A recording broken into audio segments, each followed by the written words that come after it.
Damn. All right. We're going to send out the tweet. And welcome to the stream. Hopefully all the notifications are going out.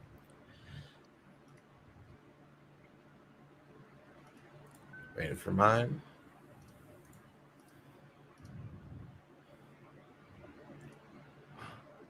There we go. All right. Mike, are you using a different mic? No, I'm using the same mic. Weird. I'm hearing like a... Does it sound better or worse? It sounds like waves. Viper, do you hear that too? Yes. Yeah. Okay, hold on.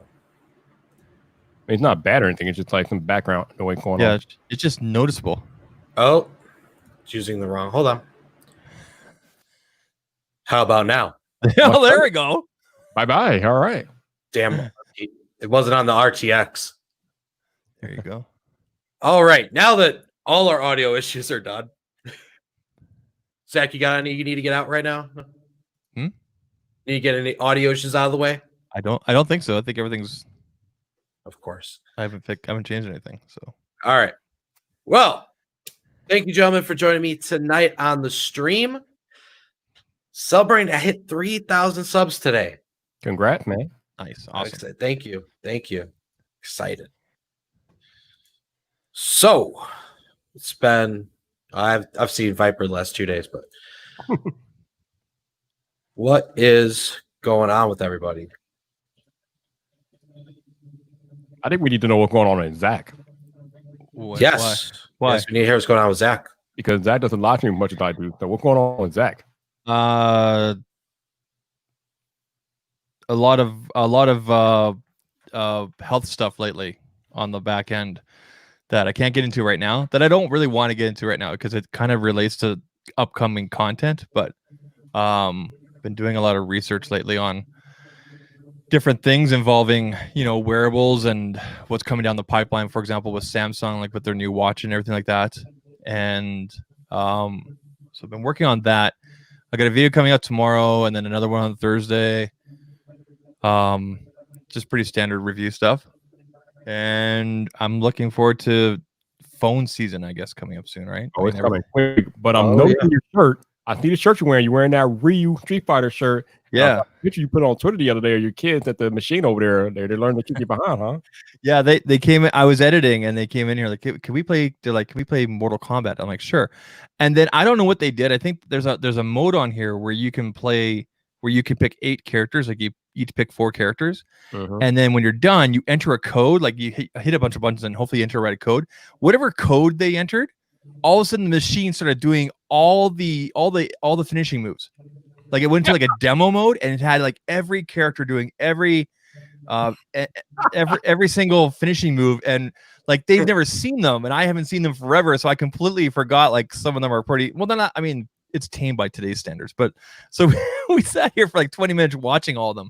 I don't think we got through all of them, but yeah, but that's what was going on yesterday. This is just it's got Ryu and it's got Chun-Li on there. And I got a couple Street Fighter shirts. I'm like Andrew Edwards with the Street Fighter shirts. Long time. Nice.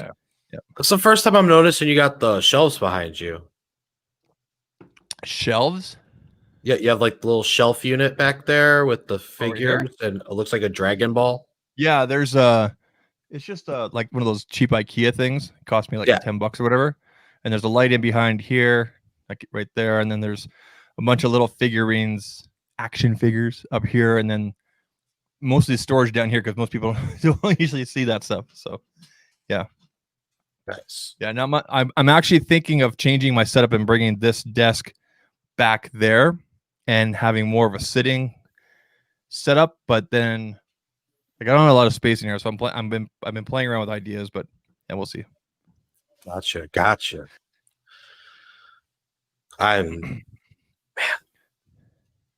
All right, so I am looking at your channel bender. Yeah. And your upload frequency could use a little work, sir. What's going on, man?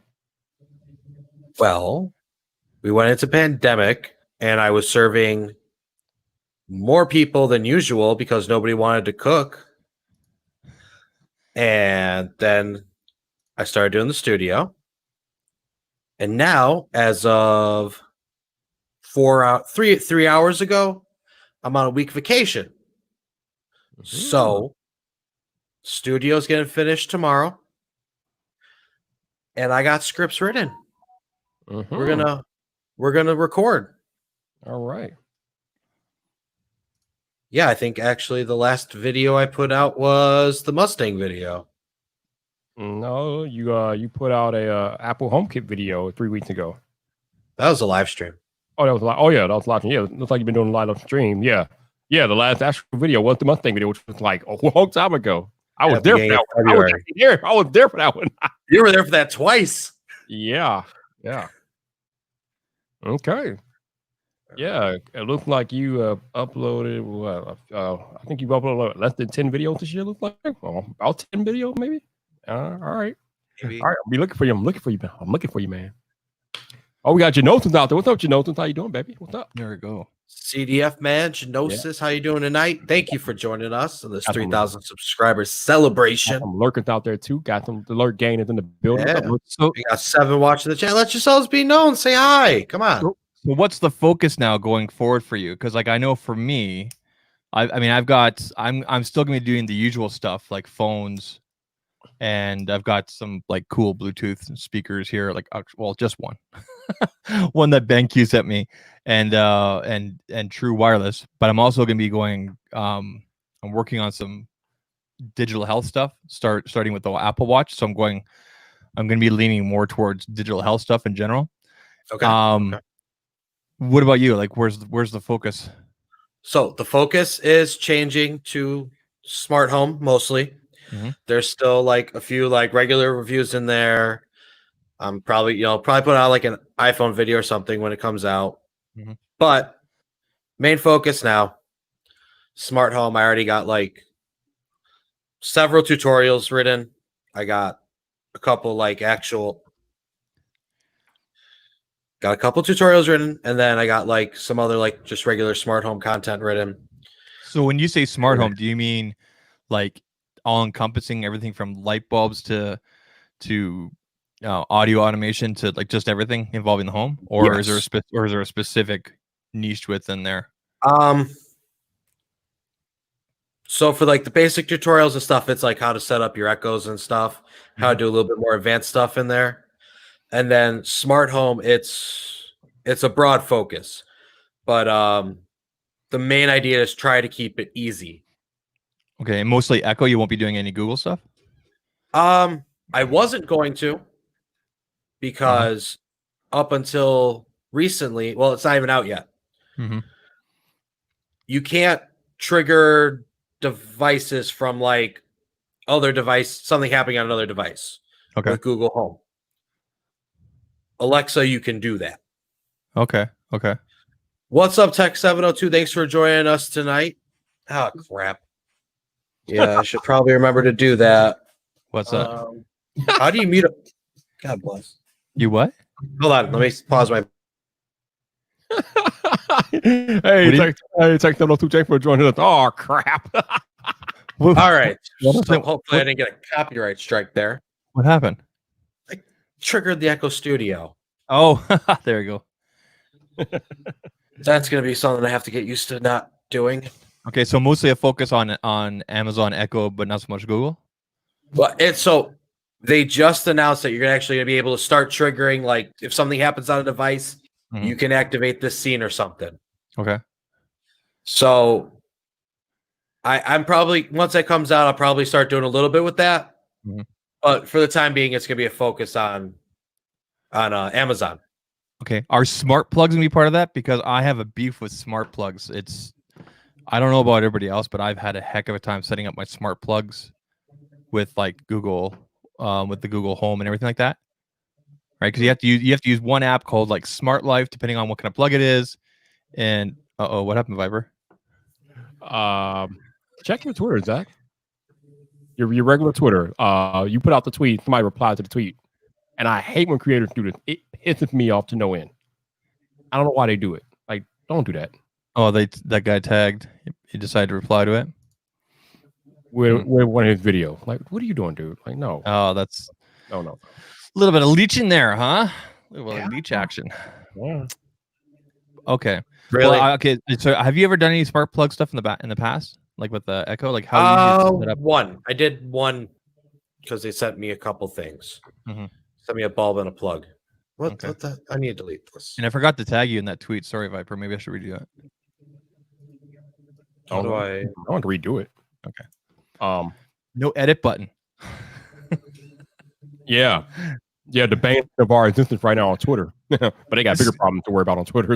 That whole hack thing is crazy because it wasn't just like people. Oh, because it's your tweet. I got you.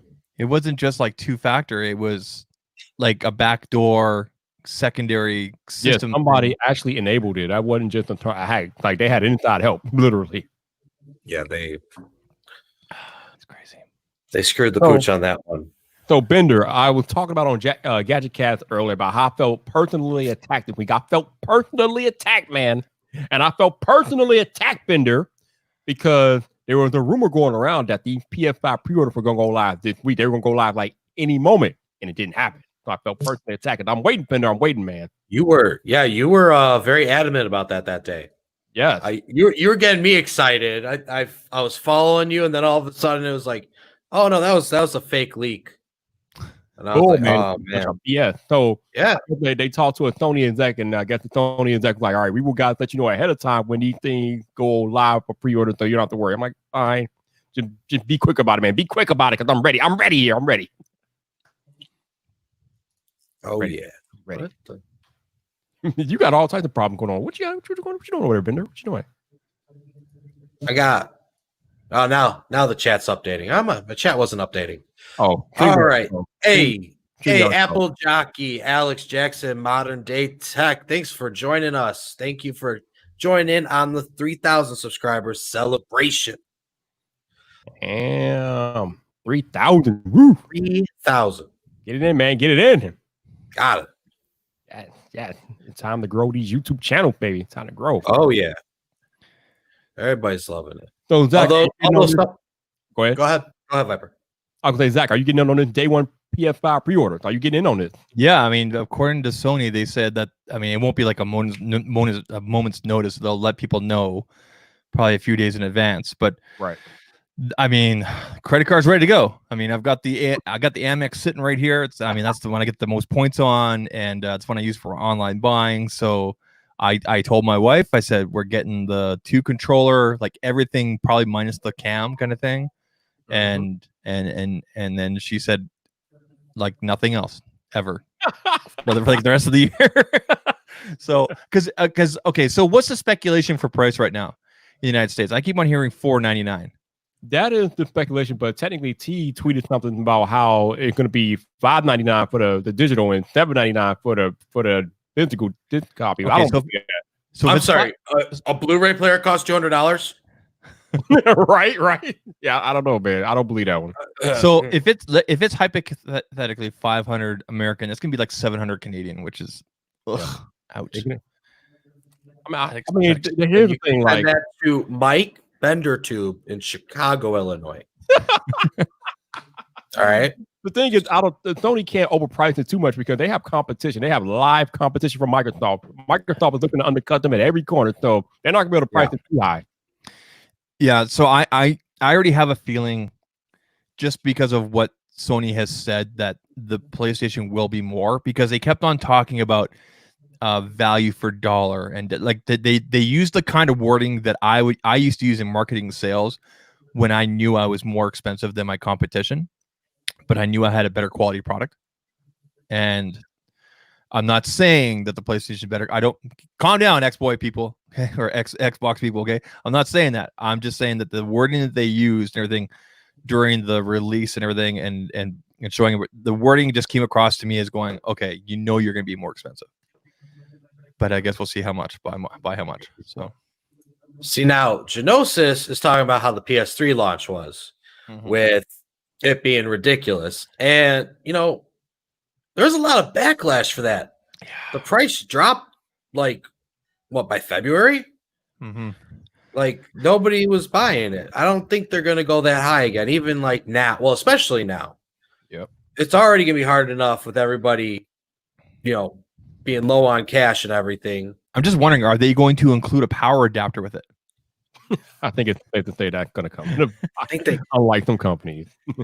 I think they said they think you have enough. Just use the one from your PS4. Oh, jeez. Oh, Lord. I haven't owned a system since the PS1. That was my last console. That is still crazy to me, man. And then I went like PC gaming, and then I was broke for a number of years, and then here we are. So, yeah. So exciting. Okay. OnePlus Nord, big secret, dropping this Tuesday. Thanks, Marquez. And then you got Lou today with the big giveaway, right? So, is it a truck full of Nords? Apparently. No, he had a desk full. I'm just wondering if they actually have things. How many of them are actually being given away? One? I don't know. I counted like 10 units on his desk there. So, all right. So I'm trying to see what chair that vendor's sitting on. What? It's an older DX racer for the fat boys. Oh, DX. Okay. This is an AK Racing, and it's the Max series, so it's a little bit wider, and it's meant for 400 pounds or more. At the time when I bought it, it was 410. Obviously, I'm less than that now. So let me show you what $400 gets you.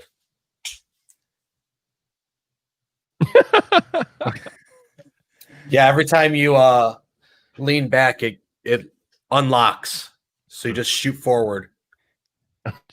Yeah, mine leans back too. Nice. So if you want a chair Viper, does that mean you're getting a desk? I don't really have anywhere to put a desk, so I don't know. I gotta figure all that out. I mean, you could easily put a standing desk. I mean, where you have everything. Get a sit stand and use it as your coffee table. Right, sit stand, and then that could be your coffee table, right?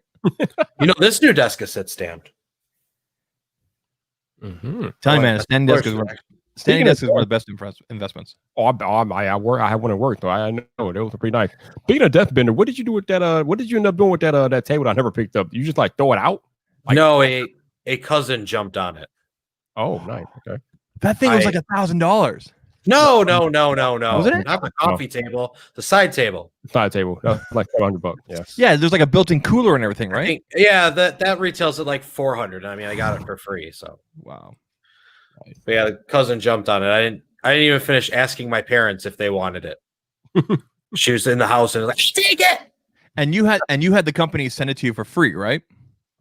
Yeah, it was technically a beta unit, but I don't know what I was beta testing. So did you approach them, or did you go to them, or did they come to you? Because at the time, I think kind of a combo. You were at like around 1,500 or so subscribers, right? It's like this weird combo, right? Mm-hmm. The coffee table I did the review on, and then they announced this. They announced the side table, like Indiegogo campaign or whatever. Mm-hmm. And I reached out to them. There's a trade show in Chicago every year for like home and housewares. Mm-hmm. And that's what it's called. We set up that I could get in through work for free. They were there. Mm-hmm. So we talked. We're like working on some stuff. I know I did like a first look video on it. Okay. Yeah. And then when it was like about to come out, they're like, "Hey, do you want a beta unit?" And then they sent me another beta unit and a blender and a blender. Wow. Yeah. So I think that's kind of proof that it doesn't matter on your size of your channel. It's how you can kind of sell yourself. No, that smart coffee table he did a video on almost has 100,000 views. I think it's over now, isn't it? Or is the Pokemon Go video over 100,000 now? I think Pokemon Go. The table was at 99K. Okay. Awesome. No, it's at 101K. Never mind. Woo! There you go. That had to been this week because it was under before. Nice. All right. So yeah, listen, on that table, the only person who has more views than me is your average consumer. That's good company.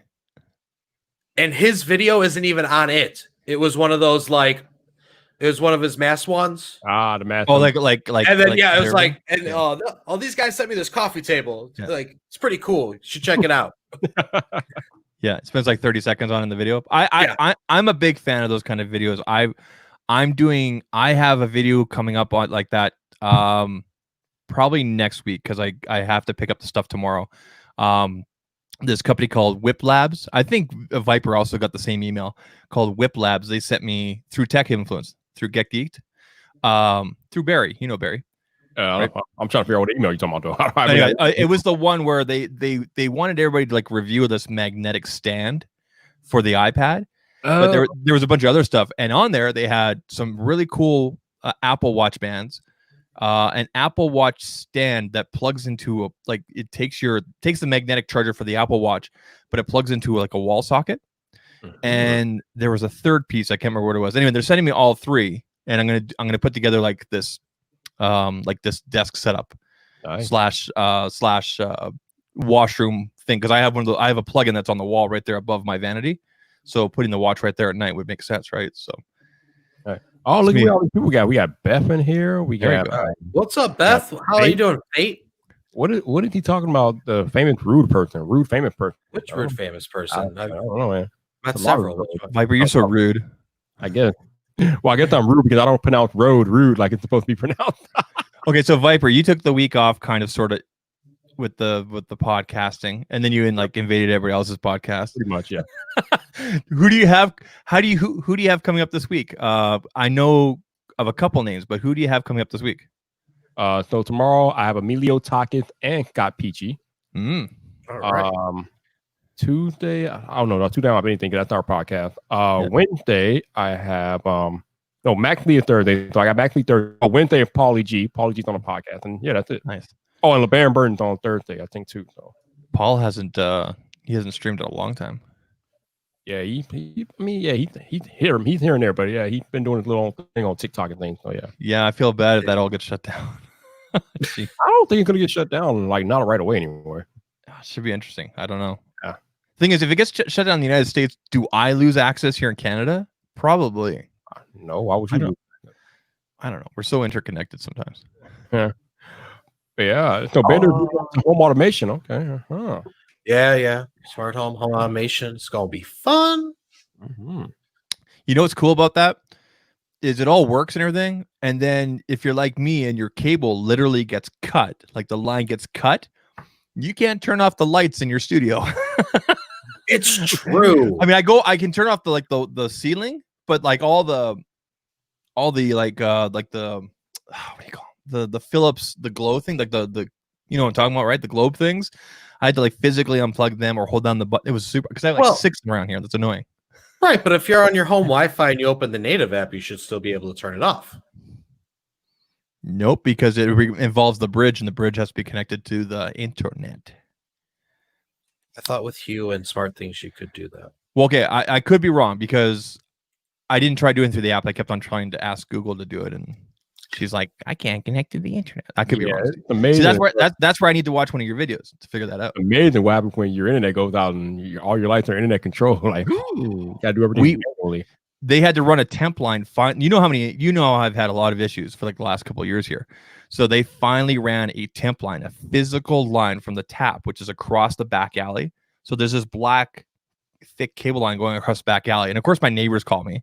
Hey, you got a cable line running, to your house. No way. Thanks, Bruce. It's the only way I'm getting service right now. So anyway, I'm giving them a chance. And if it doesn't work out, we're going to switch over to TELUS.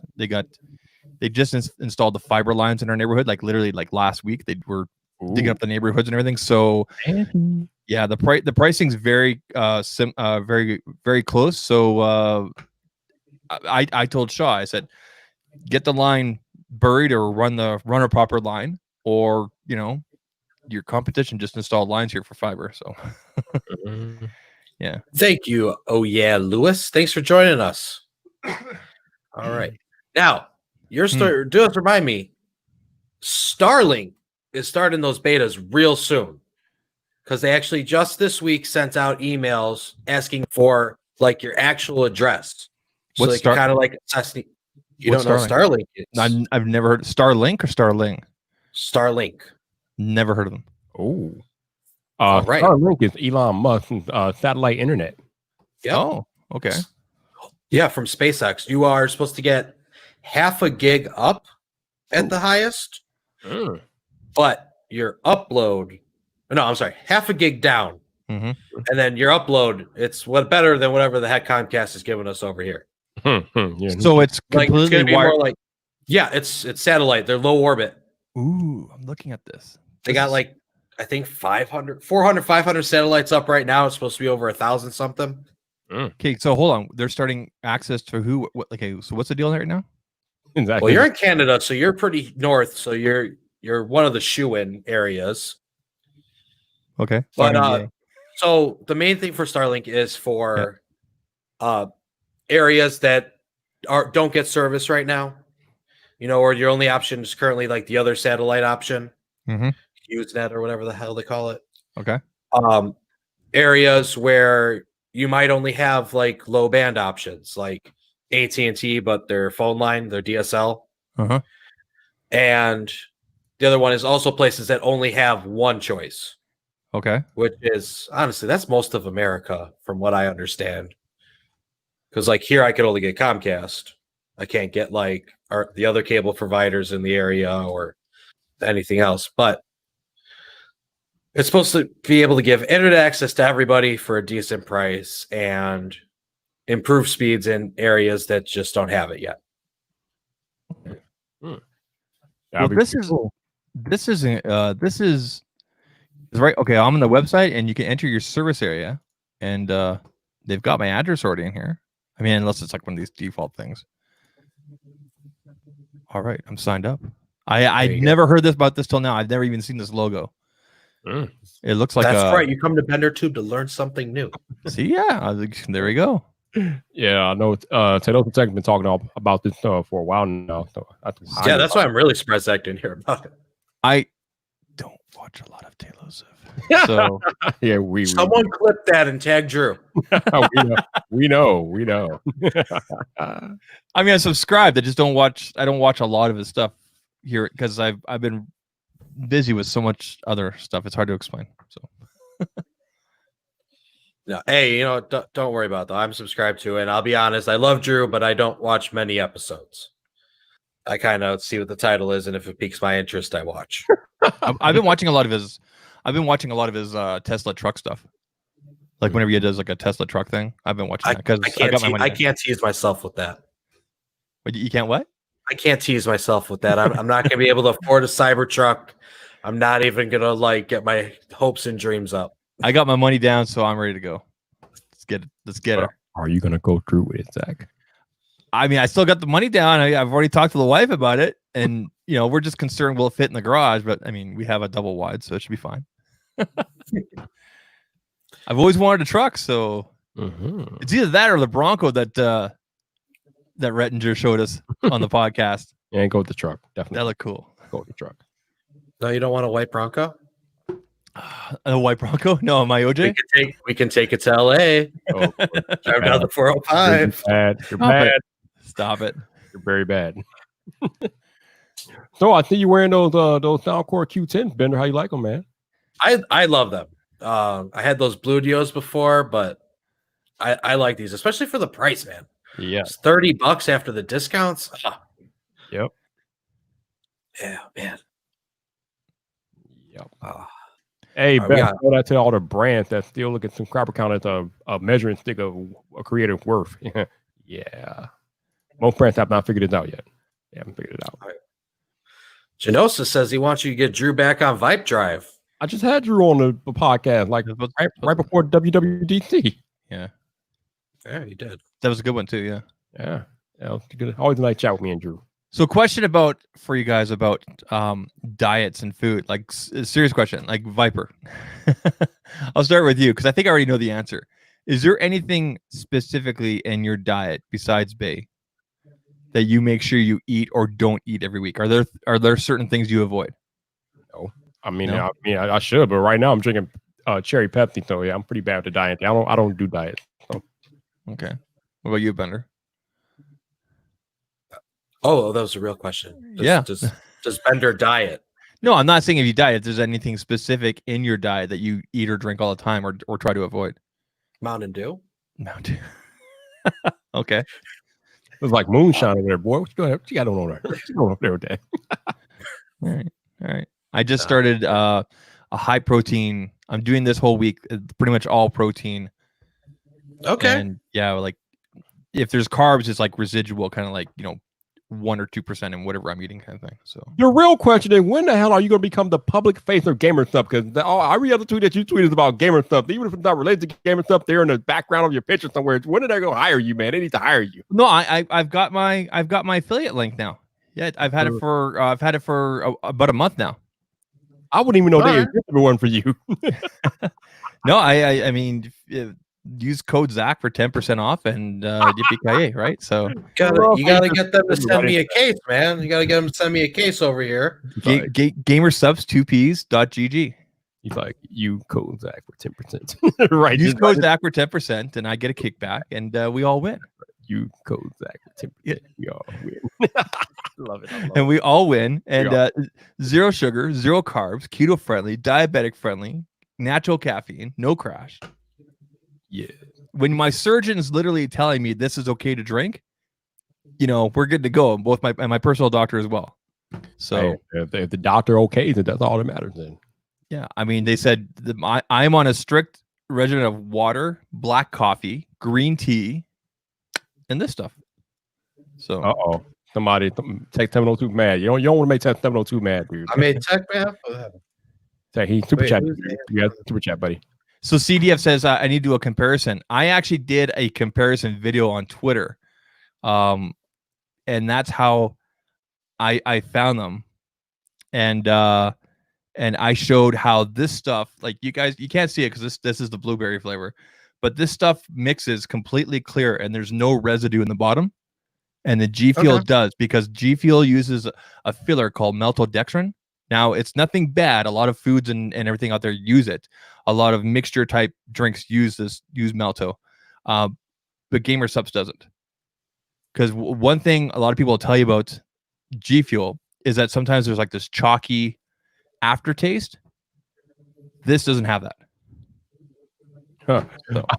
I'm looking at the Tigger. Look at Bendertube with the Tigger. You think you slick Bendertube? I see what you're doing out here. Well, I mean, Zach is plugging himself. I might as well. It is my stream. Under the radar advertising. I like that. I like that. Now, I want to take 2 seconds. Thank you for the $5 super chat. And I don't know who that a-hole is, but you better flip that to a thumbs up. Ooh. All right. Get him. I don't remember pissing anybody off, man. I mean, you got haters, man. They probably hating because I'm on here, or they hating because Zach on here. Who knows? You people. It's Zach. Depends on what side of the bed they get up on, on any particular day. So Zach, did you see on Twitter my memory card debacle? Yeah, I was gonna ask you about that. So you got one that's jammed in there. What did you do? So I went to put the memory card in there, just normal, and then it wasn't going in there correctly. And I tried to figure out what was going on, but when I was trying to troubleshoot, I just jammed it in there deeper and deeper. But what happened was I was trying to put the memory card in from like in front of the Rodecaster Pro, so I wasn't looking at how I was doing it. But when I got off the stream and I went behind the thing to see what happened, I saw what happened. What happened was the cartridge. I was putting the memory card above the actual cartridge, so that's why I wasn't the right way. So now it's just jammed in there forever. I can't even get it out. So now I have another memory card in there correctly, and now I have like 247 hours of record time. But you can't get that first card out. Nope, it's deep in there somewhere. But luckily, it's not affecting anything, so whatever. Oh my! Yeah, I know, right? You've had that thing for what, 2 weeks, maybe? Not even. Yep. And you already broke it. It's not. That's the thing. It's not broken. It's just a memory card that's in there forever. Pretty much. It's long. But wow, you can't put like a pin in there to kind of like. I tried. No, so is it one of those spring things? You just put it in and kind of springs. Yeah. When you put it in there correctly, which I did the second time around, it's a spring mechanism thing. So that's how it works. But I put it in there incorrectly. I missed the whole cartridge completely, and I ended up just digging in there deeper and deeper, and now it's like in there. Do what Geonosis is. Open that stuff up, and can you open it up and get it out? Do you think? I'm not about to open this thing up. Hell no. I mean, unplug it first, but no, I'm not. No, I'm not about to be taking this thing apart. No, thank you. I'm good. I'm all okay. It's not that serious. It's gonna stay in there forever. I'm good. Call 911. I mean, it was just a memory card that I got with the actual Procaster itself. So I mean, the Rodecaster. So not a big deal. Michael Pepper's asking you, Viper, with the Rode mic, does that require? I'm assuming that's the cloud lifter with the SM7B or no? You don't technically. Okay, so I think with the SM7B, yes. If you're going to use it with the SM7B, you probably want to use the cloud lifter. But according to Jason, if you're using the mic that me and Zach is using with it, then you don't need the cloud lifter. But I'm using the cloud lifter with this mic anyway because I already have it. So let's put it this way: our friend Shannon, just got herself. She did. She just got the same interface that I have, which you still have, Viper, the Focusrite 2i2, and a cloud lifter and the SM7B. And she had to turn on the 48-volt Phantom, and she had her gain to 50%. Without the cloud lifter, she probably had to send it to 3/4, which is, I mean, the higher you have to put your gain up, that introduces more noise and it's harder on the interface. So by introducing a cloud lifter with this mic, Shure S7B, whatever mic it is, you can turn your gain down as on Fridays, right? And it's not as hard on your interface, thus meaning your interface will probably last you longer, right? So it's a good investment. I tested this microphone when I originally was sent it to me by Rode without it, and right now I'm about 48%, so I'm not quite at 12 o'clock on my interface. But without it, I had to go to like 3/4, and I just noticed it didn't sound as good as it sounds right now. Yeah, I would definitely say I would get a cloud lifter just to be on the safe side. Yeah, cloud lifter is lovely. And the cloud lifter literally, like, you go from the mic, you got your cord to the cloud lifter, out again, out of the cloud lifter into your interface, into your computer. That's it. That's it. Yeah, the cloud lifter goes between the mic and the interface. That's it. It's just a little. You just said 6 steps and then said that's it. Yeah. Well, it's simple. It's just a box that goes between the mic and the interface. That's it. Yeah. So basically, my microphone goes into the computer. Yeah, you have USB. And that's it. USB mic. Yeah. I know. Yeah. You guys are. You got one of those new magical. Actually, yours is very similar to that new Elgato one. I can't remember what the Elgato one's called, but Wave 1 and Wave 3. The Wave 3 is just magical. I mean, because everything's built like right in. Yeah. I know what we always for people just starting out, we always usually recommend the Yeti, but I'm up like, yo, you need to get that Wave 1 or Wave 3. That's what you need to get now. Those are nice. Yeah. Mm-hmm. Those are very nice. Yeah, they seem like. Well, Justine's using that, right? Yeah. Oh, she was. Now now she moved up to this, but yeah. So I want to show you. So someone asked about a comparison between those two products. So let me just let me share this. Let me see if I can share this. Let me know if the sound comes through. If you want to share this. Yep. I don't know. Okay, let me just. I have to turn on the volume here. All right. Let me know if this works. You guys can see here, I'm a big G Fuel fan. But then I recently came across these guys right here. They're called Gamer Subs because it seems like there's more portions in these. Also, the way that these mix, no sugar, they've got the antioxidants in there and everything like that. The G Fuel, according to their label, they have some calories in there. Gamer Subs has 0. Okay, so on the left here, we have the Gamer Subs, and we have on the right here, we have the G Fuel. In every tub of G Fuel, you're going to get one of these scoops right here. You're supposed to fill the scoops up to this edge right here, not up to the top of the cone. There's the cone so much here is for pouring G Fuel into that you have to add. It's bottles. crazy. So if you're filling up your G Fuel to here and then putting it into one of their shakers, you are doing it wrong. Pop off that top there and you fill it up to this edge right here. If you can see here, I got my scoop. I pop her into the cup, add your water. My suggestion is to go up to the edge here, which is 16 ounces of water. Go ahead and add that in. Now with Gamer Subs, they give you this little scoop right here. And it says right on the side that 1 scoop is worth 8 ounces of water. This is a 16-ounce cup. So we want to use 2 scoops of Gamer Subs. I'm going to go ahead and give them both a shake for about 5 minutes each. 5 minutes? Good God. I'm going to pour the contents into these clear pint glasses. Okay. This is where Gamer Subs over here on the left and the G Fuel on the right here settle. And one thing is apparent right away is you can see the clearness of the Gamer Subs. If you look really closely here at the G Fuel, you can actually see the particles, the unmixed particle glass. It's all clear and everything. And over here with the G Fuel, it's solid. So you can see in the bottom of the glass here, that is G Fuel. See that crap? Just sitting right there. And you can see how clear Gamer Subs is. Nothing in the bottom there. Completely clear, no extra. Just something I found the last week. Anyway. This is a literal infomercial. Good Lord. And if you guys were wondering, the Guy by ACDC shirt is the premium tee is $23.99. Oh, you finally made that. Wow. 10. Yeah, I had to do some tweaks. Now it looks nice. I like it. Like when I was a teenager, this was my favorite ACDC shirt to wear. So I had to make one for my stuff. That's good. So and simply, that's my shameless plug. So simply, Beth has a very good point here, and this was pointed out by my doctors and everything. Even if it doesn't contain calories, depending on your size or anything and where you are with your health, if anything tastes sweet, it still activates insulin, which leads to weight gain, et cetera, et cetera. But drinking black coffee all the time sucks. So something's got to give. I'll tell you this much. Ever since I cut out all the pop drinking, I used to drink Red Bull like crazy. I love Red Bull. Ever since I cut that stuff out, so much better. So much better. Yeah. Anyway, there's a comparison.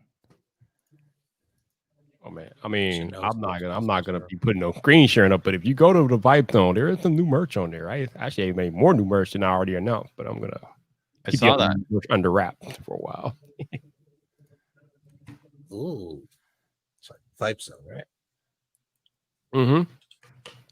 So I made merch for the podcast, which I told you guys about on the live stream. But yesterday I made more new merch that I have not talked about yet. I'm gonna wait till I actually get it in hand before I talk about it. But yes, it's on. It is on there. You guys want to check it out? It's on Vibe Zone. Very nice. Yeah, see right there. The new Vibe Drive T-shirts and hoodies, right there. Ooh. Yep. Those are the ones I announced. Yep, I announced those on the podcast. Yep, on the live. Oh yeah, very nice. Yep. You guys can get your classic Vibe. I want to get this Viper one. And that is the merch that I just made that I have not told anybody about that yet. Yeah. I want that one, so I'm going to get that. There you go. It's available for you. I went to your website, viper.com. I forgot that you got that. I do, yes. There we go. Nice. Mm. These look good. Who designed that logo for you? Was it Christian Taylor? No, it was somebody else who I think I paid somebody to design it. I forgot what his name is, but yeah. But this new one here with the Vibe Drive, like with the P is like a continuous. Who did that? Like, is that a specific font or something like that, or no? Yeah, that's a font in Teespring. Oh, okay. Yep. Cool. My sister, I have a nephew now. My sister had a baby boy yesterday. Ooh. So I have a niece and a nephew now. Mm-hmm. I'm an uncle. I might have to get him a little onesie here. I was told to make that by Shannon for her little girl. I ended up making it. I thought, sure, why not? I should grab that. Good stuff. So what's going on So what's going up this week? We have OnePlus on Tuesday with the supposed release of besides that, not much this week, but obviously the next week is Samsung's Unpacked event, which I'm at first I was like, don't have the event because I thought we weren't going to get any news about the Fold 2, but now we're going to get some Fold 2 information at the Unpacked event, so I'm excited again. August 5th, right? August 5th, correct. Yeah. So the week after next week. Okay. Yeah. Yeah. Okay. And if Samsung does indeed announce the Fold 2 at this Unpacked event, it will be a flawless victory. Yes. How you doing, Mauricio? How you doing? Thanks for joining us tonight. Oh, Mauricio, what's up, man? Thank you, Beth. All right. So, Zach, I know we talked about it a little bit, but what is like coming up for you? What's coming up very soon? Tomorrow's video is on the Pitaka Air case, which ironically I'm not rocking on here right now. So the Pitaka Air case and watch straps that I have that go with it, because it's kind of a black, the Pitaka, what the Pitaka cases look like, where they look like that. Yeah. And then the video after that is more Apple Watch stuff about just all the collection of straps that I have. And no, I don't have a fancy carrying case thing like Apple World, like the guys does. And then the video after that is either going to be that stuff from Whip Labs, or it's going to be about digital health and how I got to where I am now. So, Okay. yeah. So, and that's got a I don't know how to describe it, but it has like a John Rettinger kind of documentary vibe and feel to it. It's very different from anything I've done in the past. It took me about 2 weeks to put together. So now the Pawtucket air kit, that's so it's like their carbonated everything, but it's around the frame. Yeah, it's the same aramid fiber stuff. It literally just covers the frame of the watch. It doesn't cover there's no plastic cover for the case or anything. It's literally just to cover the casing. That's it. It doesn't even cover the underside at all. So yeah, I was gonna say, because I know like the cases with them kind of scratch up the edges when you take them off your phone. Is that the problem with the watch thing too, or no?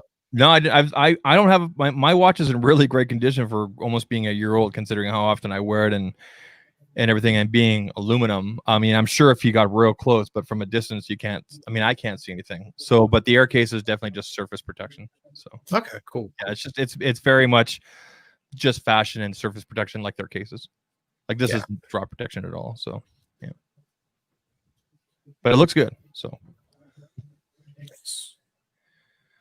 So is there going to be a Series 6? Like, I don't know much. I haven't done a lot of research into that. But Viper, do you know if there's going to be a Series 6 this fall? Because like they don't do a watch every year, and I feel like didn't the Series 5 just come out last year? Actually, they have done a watch every year. Since I think they first released them. So yeah, there will more likely be a Series 6 this year. We haven't really heard too much about it, but we know WatchOS 7 is out there. So yeah, I mean, there's no reason to believe why there won't be a Series 6. Well, that's definitely coming. So Zach, you don't have one of these? No. Look at this fancy man. Look at this. Wow. Is that like a frame? It's a case. It's got like a little plastic cover. Okay. I can't remember. Are we following each other for the fitness thing on here? Yeah, we are. Yeah. Okay. Yeah. We congratulate each other every once in a while. There it is. Hey, you closed your standing ring. Way to go. Hey, look at me. I stood up long enough today. You know who's been doing a lot of weightlifting on here that I've noticed? Like when it shows like a workout? BMAC. I'll get the notifications that he finished a workout and it shows like weightlifting. And I'm like, what? That's something that Viper used to do. Yeah. But your gym's downtown, isn't it? Yeah, I'm not. I kind of dropped off the face of the gym map a while ago, but yeah, it's at my job. So yeah. Okay. Gotta get back on that. Prosser is teasing mental health features. So like I was trying to think, like, how is that going to work? Like, would the watch notice that you maybe haven't left the house in so many days, or maybe it'll ask you questions like how you're feeling? Like it might be. I'm guessing that's something to do with maybe anxiety or something. I don't know. Yeah, I'm just wondering, like, how do you measure that? Because obviously, right now with this, I mean, it can test. You can see your pulse and this and that. And of course, when you use the EKG feature, you put your finger there and you can do all that stuff, right? Or you can tell it to do a workout, and it's measuring all these things. But then, how do you measure mental health? I'm guessing it would just ask you questions like, how do you feel today? Yeah, I honestly don't know. I'm guessing it'll be a little bit more scientific in that, because that's not very scientific, and usually Apple does a lot of research before they put these things in the watching features. So I don't know. Well, I mean, it's supposed to detect like panic and anxiety attacks. Yeah, something like that. Yeah. So I don't know if it's gonna like ask you like if you're feeling depressed today or not, but yeah, certainly it can detect the physical manifestations of, mental health or disorders. Like I'll tell you this, like when I went for that walk around Lake Louise, it was 2.5 kilometers this way, 2.5 kilometers back. I'm not sure how many miles it was, but my heart rate got up around 177. You said 2.5 kilometers? 2.5 kilometers this way and 2.5 kilometers back. So whatever that is in miles. Yeah. So my heart rate got up around 177 and one time peaked at 181. And the watch was just going off, going, "Are you okay? Is everything okay?" And I had to tell it like 3 or 4 times, just went for a brisk walk, which at my size and weight and everything, my height and everything, that's not unusual for that to happen. So that's 1.2. It's like a mile and a half. There you go. Yeah. Each way. Yeah. It's a good walk. Yeah. Yeah. Michael Pepper's saying, it's going to show how much you slept, heart rate, blood pressure, breathing, etc., combined to determine symptoms like anxiety. So I'm using an app on here. Like I know that Watch OS 7 has a sleep tracking app, but from what I've seen, like, and let's be really clear, I haven't used the beta at all. But from what I've seen, it doesn't look like it tracks as much data as what the app on here I'm using. The app on here that I'm using is called Auto Sleep, and it tracks. It's crazy how much it tracks. It tracks like how long you're deep sleep. It tracks like snoring, like how much movement, your beats, like how low, like it's insane how much it tracks. So, well, I have that with things sleep pad, and that tracks like everything, like how deep my like sleep is, and if I have like sleep apnea. Yeah, it does all that stuff. That's just a little pad that goes underneath my mattress. I've seen those. Yeah, Viper, do you wear your watch to sleep? I do not. I charge it overnight. Oh, okay. Yeah, I do that because I never feel like I'm gonna I wake up right before I have to go to work. So like I get out, I get dressed, I go shower the night before, whatever, So I don't have like an hour to just sit there and charge the watch to get ready. So I was like, sleep pad sounds good. The Auto Sleep app has a nice reminder feature where it reminds me every night around 10 o'clock or so, or 9 o'clock to charge the watch. So usually then I'm usually sitting here editing or doing something like that. So I'll just pop it on the charger while I'm editing. And then in like 45 minutes to an hour, it's usually done charging anyway. And then I'll go to sleep at we'll say 90% power. Let's just say we'll take off 10%. I'll wake up at around 80%. So I'm only losing it 10% at the most at night. Sometimes it's only about 5%. So, all right, let's spice this up a little bit. Bender, do you own an iPad? Yes, I have an iPad Pro 2018. Good. We can spice this up. All right, Bender. Important question coming to you. Do you feel like the iPad Pro could be an actual viable laptop replacement? This right here? That right there. Depends on what you need your laptop for. Like, yeah, if you just want to go on the internet, yeah, this is fine. Other stuff though, I don't think so yet. Like, I still can't do everything I want to do in Photoshop on here, and I've never really been able to do my videos in here. Like, LumaFusion could handle it, but it doesn't have all the like tweaks I like to make. But you mean the bells and whistles that you get on bells and whistles. Yep. I feel like if it turned into a more full featured system, probably because the CPU can handle it. But otherwise, I mean, I'm getting an iPad for my son this fall. It all depends on what Apple releases, but we're hoping that we're going to get him the iPad along with the keyboard and the pencil, so he can both be creative with the pencil and obviously still type and everything like that. And it depends on what Apple comes out with this fall, right? But as it stands right now, we're probably looking at the 10.9, the traditional looking one there. Okay, best value. And we expect that he's going into grade 4, so we expect that to last him through the rest of elementary and into hopefully junior high. So 3 or 4 years, we'll see. That's the hope anyway. So you're going to start fighting in your own household, right? What's that? Yeah, so you're not going to start fighting in your own household, right? Well, I mean, okay, so we have an iPad Mini, like a first gen, that they kind of sort of ish fight over, and then we also have that cheap tablet I got, that Matrix tab, and it's decent. So we that'll default. Hey, welcome, Tech 702. How you doing? What up? Check this dude out. What's up, man? Look at this Thanks guy for joining us, man. Mr. Yeah, yeah. I just got back from Hoover Dam. It's like 115 out today. It's insane. Ooh, that was incredible when I went out there. When I was out there in Vegas, that was an unbelievable experience. You were there. You went out there when you came for CES, right? Yeah, because CES ended on the Friday. I didn't fly out until the Monday. Yeah. Pro tip for everybody: it's better to go in January when it's not 115. It was as far as still outside, player. Yeah, that's how we keep it. Like we drove past that sign 3 times on the bus that they took us to and from, and both times it was so busy we couldn't pull over to take pictures and everything. So yeah, it happens. Yeah, but that was still an like I've seen pictures and this and that and documentaries on the Hoover Dam, but to actually be there and then to go underneath and you're in these like caves, the dam tour. Yeah, the damn tour. Yeah, The they do that. The walls are quote unquote kind of leaking, and it's like, okay, cool, we could all die, and it was awesome. Yeah, Yeah, just watch what was that movie 2012 with John Cusack where the Hoover Dam collapses. Yeah. yeah. I always think about that whenever I go out there. And then I'm out there with my Pawtucket case, like with this over the edge, shaking the battery. Is this good enough, James? I'm risking it all for you, James. And the Hoover security came running over after I took that video. Like, what are you doing, sir? And I'm like, I'm just testing this magnet. They're like, well, that's a long drop. And I'm like, well, it's a good magnet. Their security is crazy.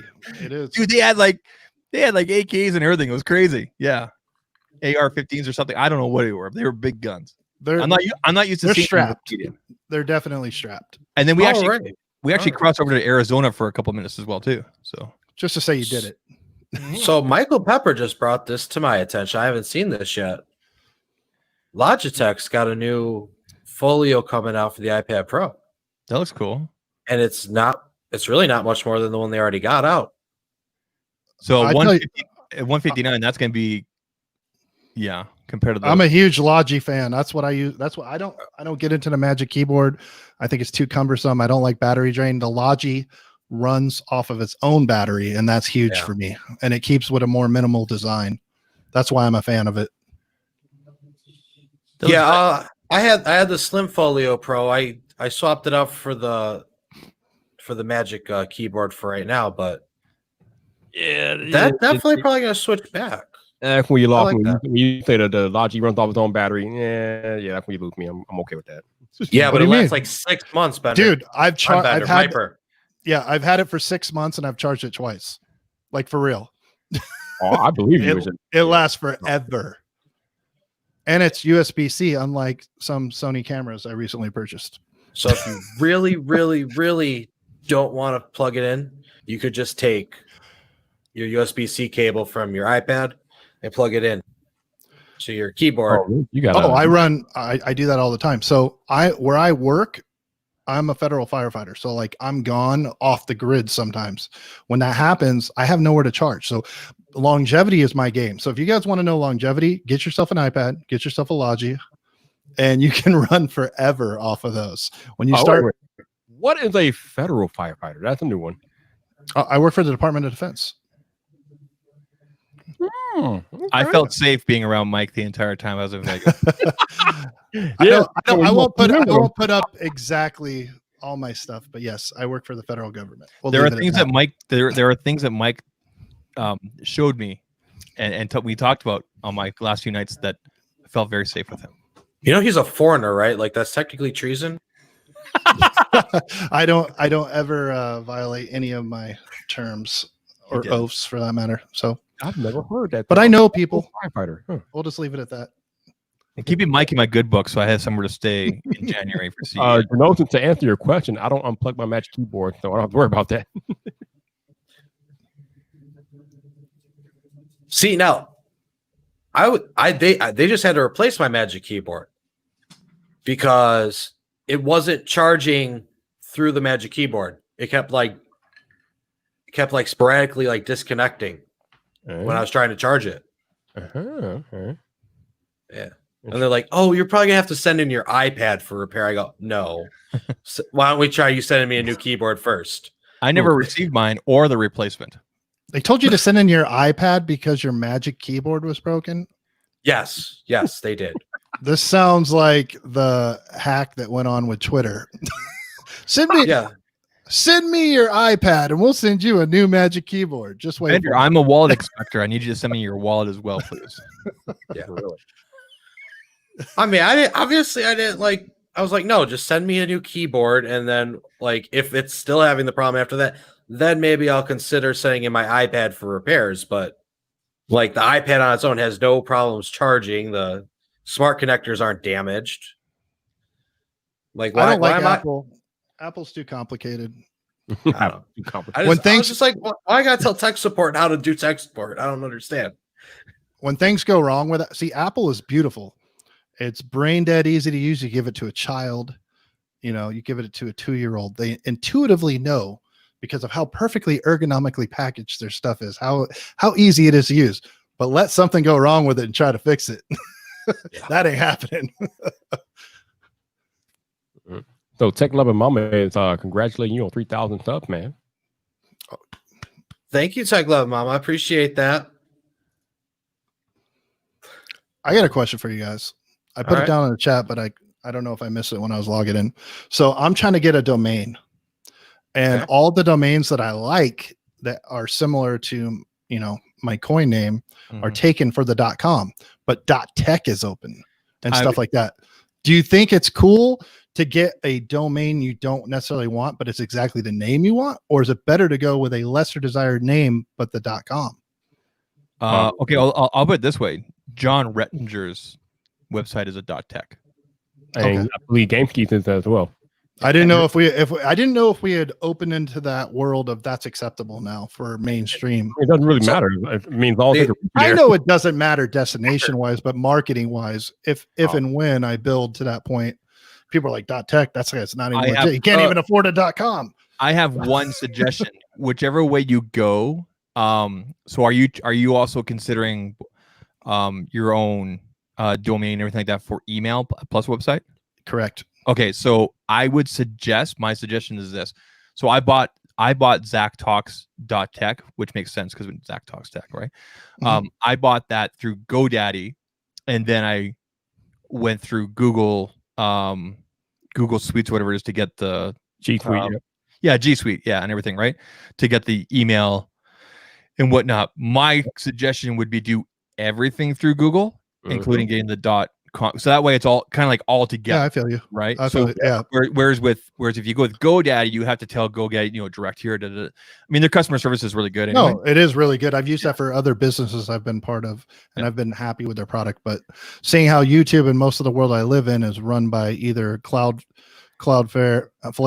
Google, or social media. And if you want another way to save money, there is Painfully Honest Tech. Jason did a video on it. There is a .tech domain provider that you could probably get in touch with, do a video, and you can get your .tech domain for free that way. It's by doing a single video. And everybody's like, dude, you got like 220 subs. Why are you trying to I'm like, I like to secure all my trademarks and websites while I'm a loser. And then when I actually figure it out, I'll already have it locked down. I need to do more stuff myself, but you're right. I mean, you gotta get that stuff locked down ASAP, right? So are you thinking like tech702.tech?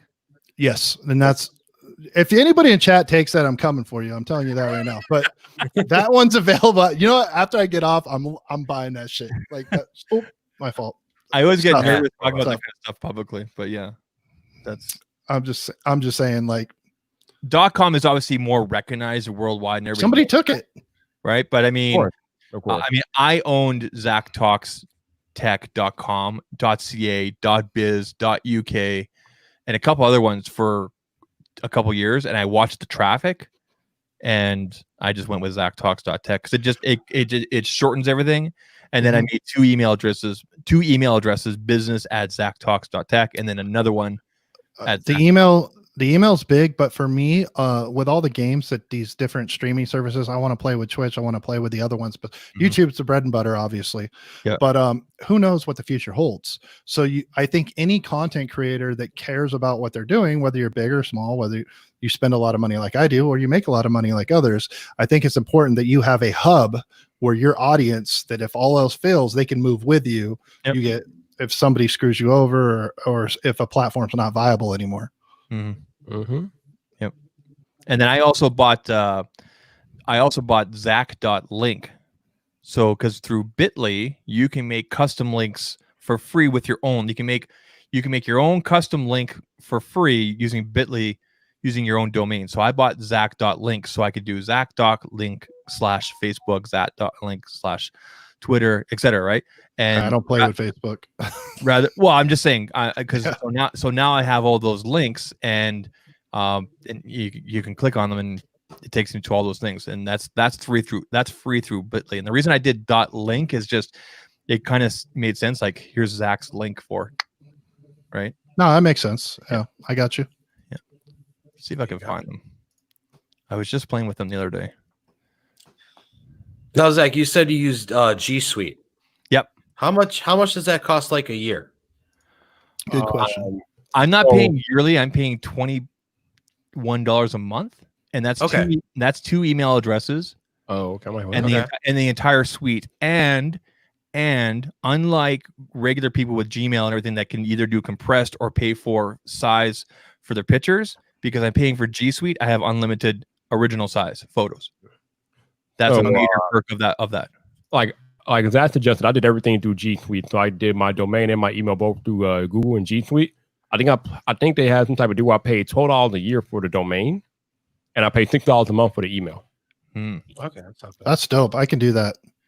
That's, I just got the hookup on my YouTube Premium, so I have a good hookup on that. I'm trying to find a TubeBuddy hookup because I want the lifetime membership, but I don't want to pay full boat if I don't have to. So, if anybody's got that hookup, send me the link. Wait, did you say you got a YouTube Premium hookup? Yes. Damn, you go do. Well, the same. You got to remember, Viper. I made it into CES as a industry person without having a YouTube channel. Well, excuse me. Did you get to go? Sorry, did you get to go as media, or you weren't there as media? Industry.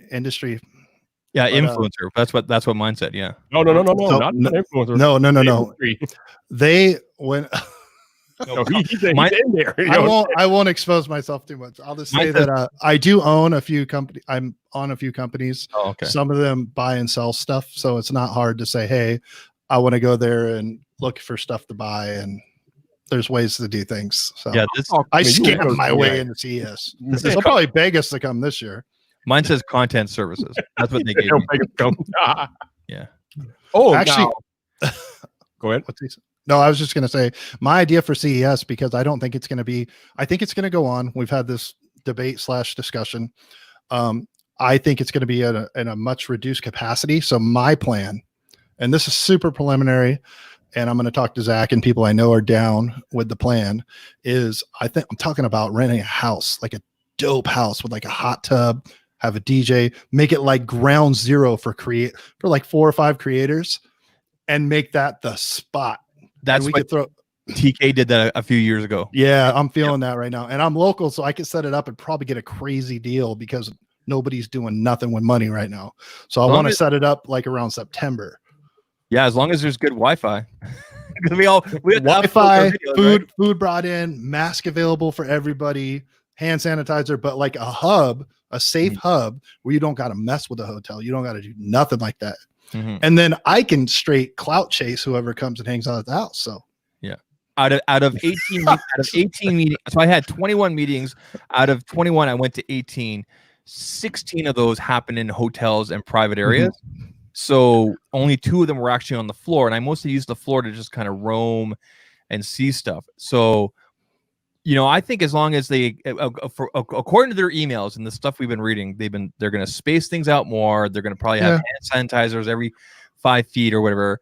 And, I think as long as they do that and people properly distance, I can't see why it wouldn't go on. But think about like crib style, like one of those dope houses with like LED lights, the mood. And now the brands come to us. Because it's like such a dope situation, and maybe I could even get them to sponsor it if you could trick somebody like Rettinger or somebody to showing up. And I could use their reputation to pay for the whole thing, and then I'm a genius. So I guess my question was going to be: Are you planning on going there, Mr. Tech 702? I guess the answer is yes. You're planning on going to absolutely. Sure. Dude, I work with the public every day. I haven't had no days off, so I took a little hiatus from creating, but I work every day. Why don't you do me a favor and throw my links in there, Zach? Yeah, I removed it. Oh. Yeah, so I'm definitely down. I figured by January. So here's my thinking, and this is I'm not going to get into debates about the virus and politics, but simple. We're all thinking people here, right?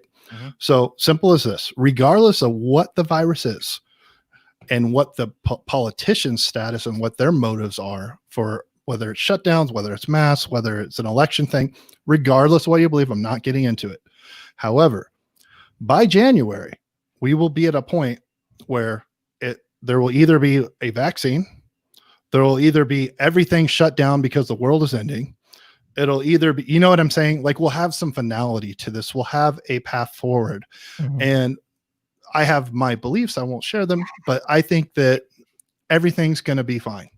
Yeah. And when I mean fine, I think an advanced standard of safety, I think extra cautious steps will be taken. I think it'll be the brands ultimately that will decide how big CES is. Yeah. Right. Because if I'll Sammy pulls out, if Sony Yeah. pulls out, obviously, Like you TCL know- was the big one last year. Look at the back of your badge, right? right. No, They're- TCL, man, I hope they get their money back because I'm a local in Vegas and we have town square here. We have places, you know, like any city. Viper's in Chicago. He's got local hangout spots.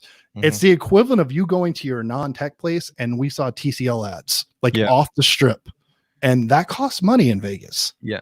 Every So- Uber, every Lyft I took, Everything. they asked me what's TCL. Yep. I even have one of my videos there where the guy asked me what TCL is, right? So, yeah, like you said, I think if a huge brand like a Samsung or a TCL or whatever pulls out, why did my camera die? That's weird.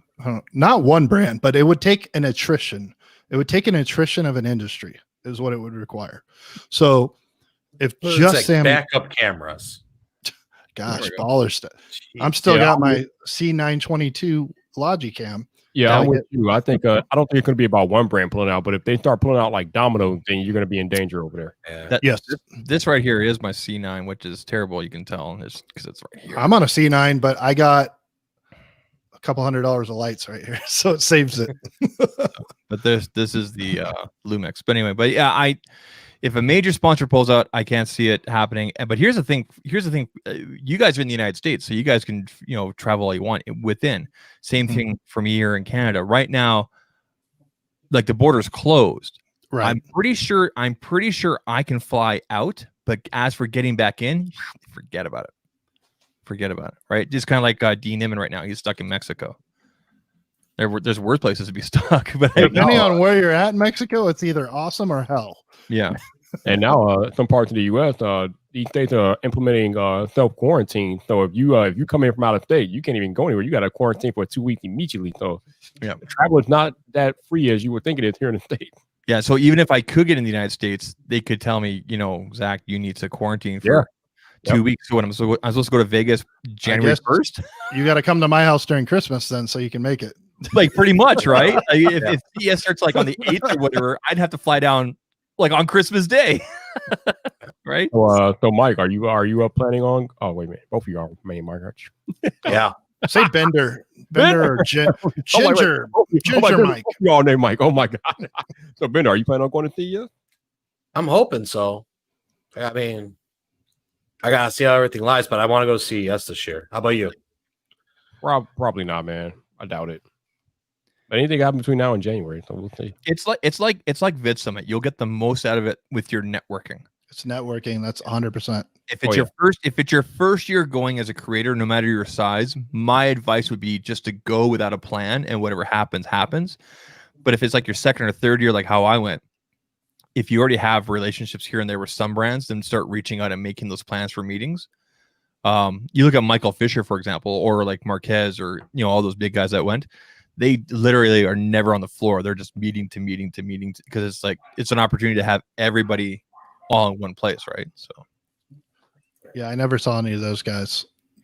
It is exhausting, Genesis. When I got home, I finally ran off of I was finally out of adrenaline, and I was like, oh my God. And I think I slept for 2 days. It was crazy. CS is exhausting, by the way, Genosis. I got close. I had an 18,000 step day. And remind you, I'm not a branded person that has to be somewhere. That was me wandering 18,000 steps. It got to the point where people on Twitter were offering me prizes if I hit a certain amount of steps because it was so absurd. I'll be right back. All right. So Viper, I may have missed it. I may have missed it. So you've had a week or two now with the new setups, both microphones, both cameras or lenses and all that. Well, what did you settle on? Because you look great right now and you sound great. All right. So yeah. So I remember I told you I got the lens I'm using now. I got gifted from Jonathan Morrison. This is the Sony G Master that I'm using right now. Okay. And I brought the Sigma 24 to 70 millimeter, but I ended up returning it because I didn't need it. Okay. Yeah. This one is money. So yeah, I returned that one. So I think it was 2 or 3 days ago, I did a live stream. I started the live stream with the Shure SM7B on. But during the stream, people said that I actually sounded better with this one. So I switched to this one in the middle of the live stream, and people were like, "Yeah, you definitely sound better with the Rode Procaster." So go on with this one for the foreseeable future. Is that because of a different input style that you're using? I'm still learning as I go. So I'm still using the Samson mic that El Jefe recommended because he's like, dude, if you don't want to drop like a couple $100, just get this. And right. I mean, it works fine in my replays I've seen. Well, here's the interesting thing. So when I was using the SM7B before I got all this new stuff, I was just plugging it straight into an interface through a cloud lifter or whatever, but the interface didn't like have any effect on like processing or didn't offer any additional features. Now I have this Rodecaster Pro podcast studio interface thing that actually offers processing and things like that. But this is our actual Rode mic, so the mic is actually made to work in tandem with the makes sense with the thing. So my guess is that's why it sounds better because it's actually made to work with the Rodecaster Pro that I got over here. So yeah, like I said, in the middle of a live stream, I started off with the Shure, but they said then I switched in the middle because they said I sounded better with this. So once I made that switch, they were like, "Yeah, you definitely sound better with the Procaster." So it's clean. Yeah. So like if you close your eyes, it sounds like a podcast. And and we're on crappy StreamYard right now. So yeah, that's with the compression and all. Yep, and that's what I'm going for. So I mean, obviously I podcast, so that's the desired effect. So there we go. No doubt. Good stuff. Yeah. Bender, what do you got coming up, brother? Well, yeah, now you're a big baller, 3K status. I know. It's crazy. So we were talking before. My last video was in February. We talked about the new electric Mustang. Viper actually like filmed that for me twice. I did. Oh, the Chicago Auto Show? Yeah. That was the last video you made? That was the last video I made. Dude. Bro. So studio, the office here is almost done. Again, I'm getting smart home videos started up this week. I got scripts written. Just gotta get the camera set up, and that's it. We're gonna have content coming out. Are you a guy? I suppose I know how Viper does it. Viper drops like his videos as he sees fit, but his live, he lives and dies by his live. So he's a little bit different animal than the rest of people. But for you, when you were on your game and when you were producing, and I follow Roberto Blake, I follow how many times to upload for the algorithm, I follow all the great stuff he gives out. But for you personally, what was your formula? Like, do you like, I have to get 2 videos this week? Or are you like, I have to drop the video at 10 p.m.? Like, are you a time and cadence person? Or are you just based on what's tagging in the taglines right now? Man, if I get it done, I put it up. Got it. That's how I go about it. I've tried to like time out when to do it. Never seemed to pan out for me. And the only thing that I ever had work out with doing 2 a week was if I fell behind, my numbers still stayed up. I don't know if that had to do anything like just luck or if someone with the algorithm pushed that for a little bit.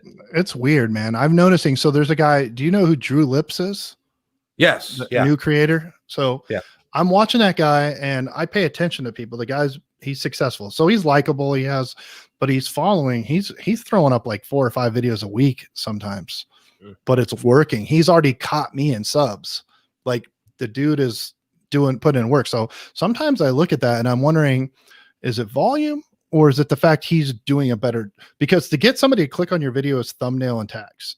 They don't know that you suck until after they click, right? So the view is there. So your view is determined by the setup, by your appearance. I mean, that's just the reality, right? The subs are determined by your content quality. So people stay and they sub. So like I went all over the place. Everybody preaches niche. They say be consistent regardless of what you're going to do.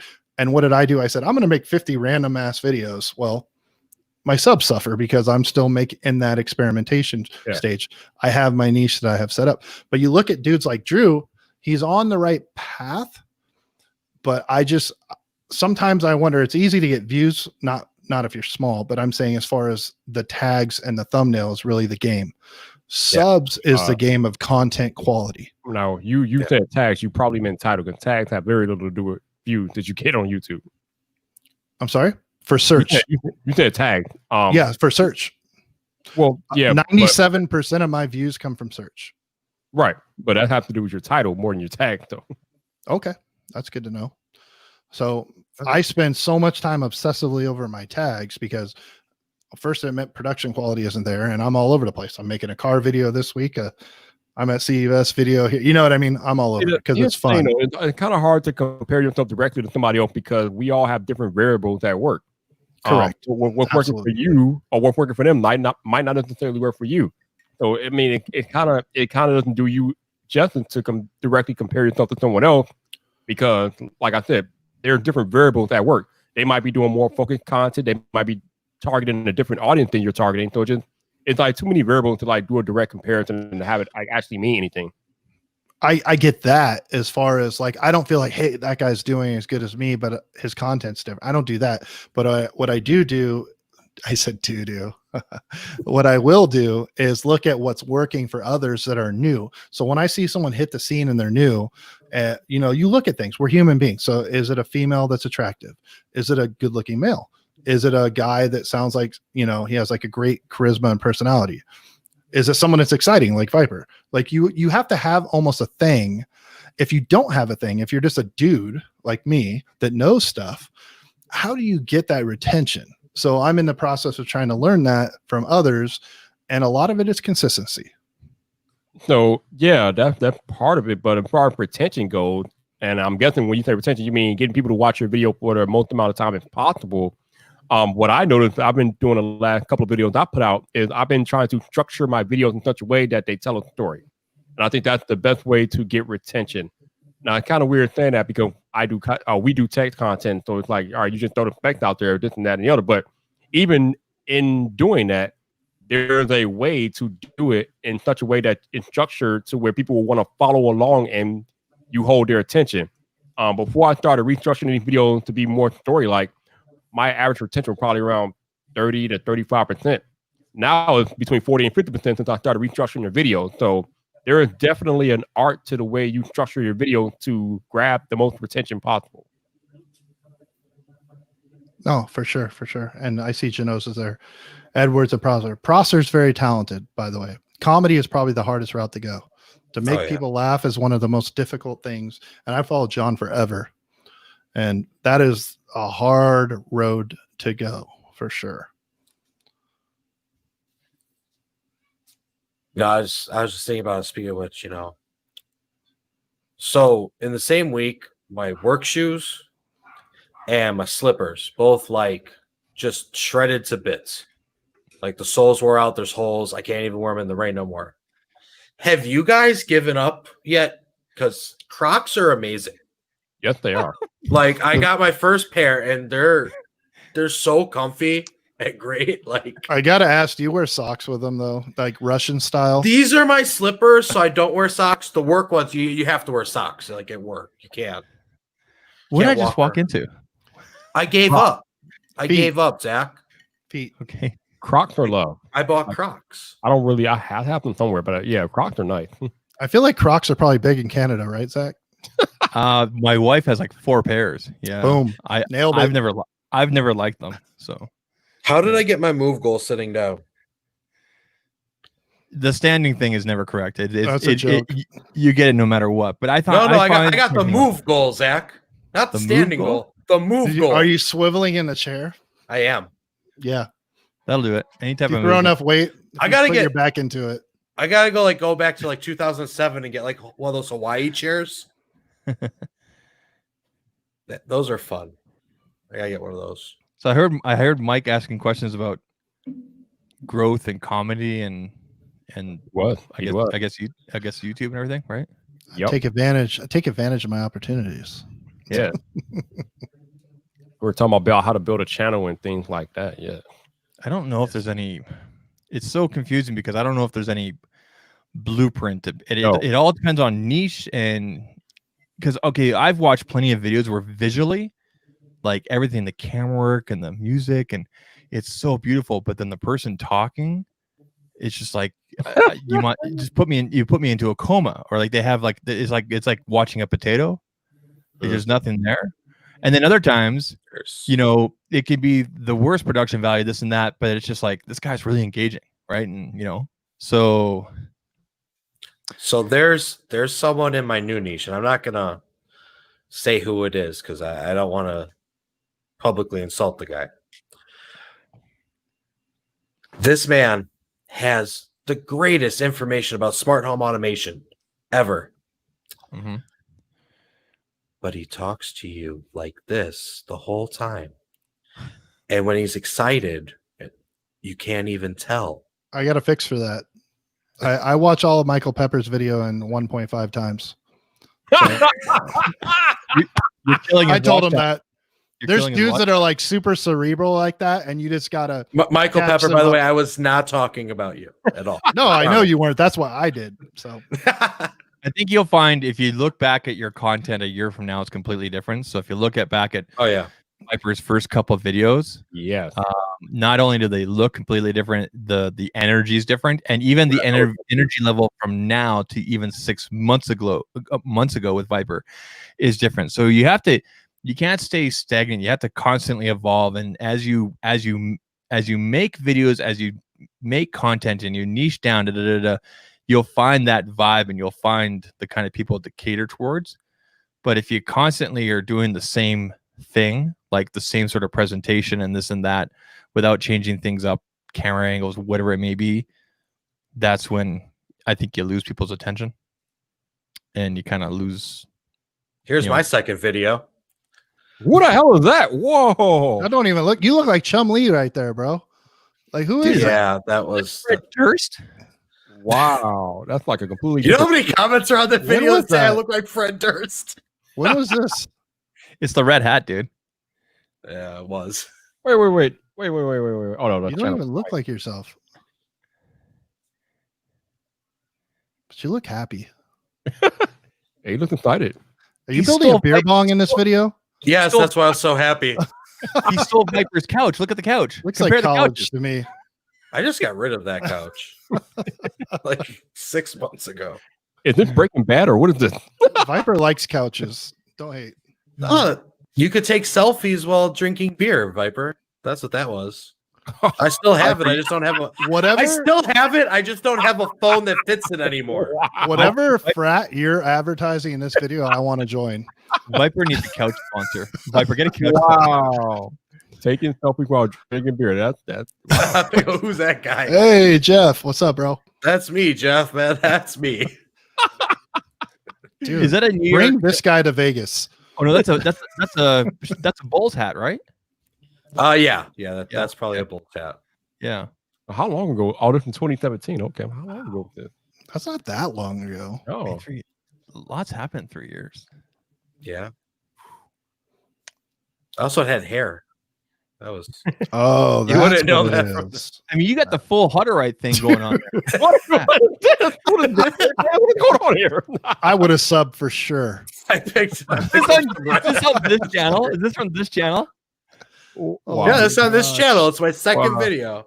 Oh This, my that god. this is some interesting content going on right here. What is happening here? Wow. I feel like those parties were epic. Is this unlisted? No, it's completely up there, dude. Oh wow.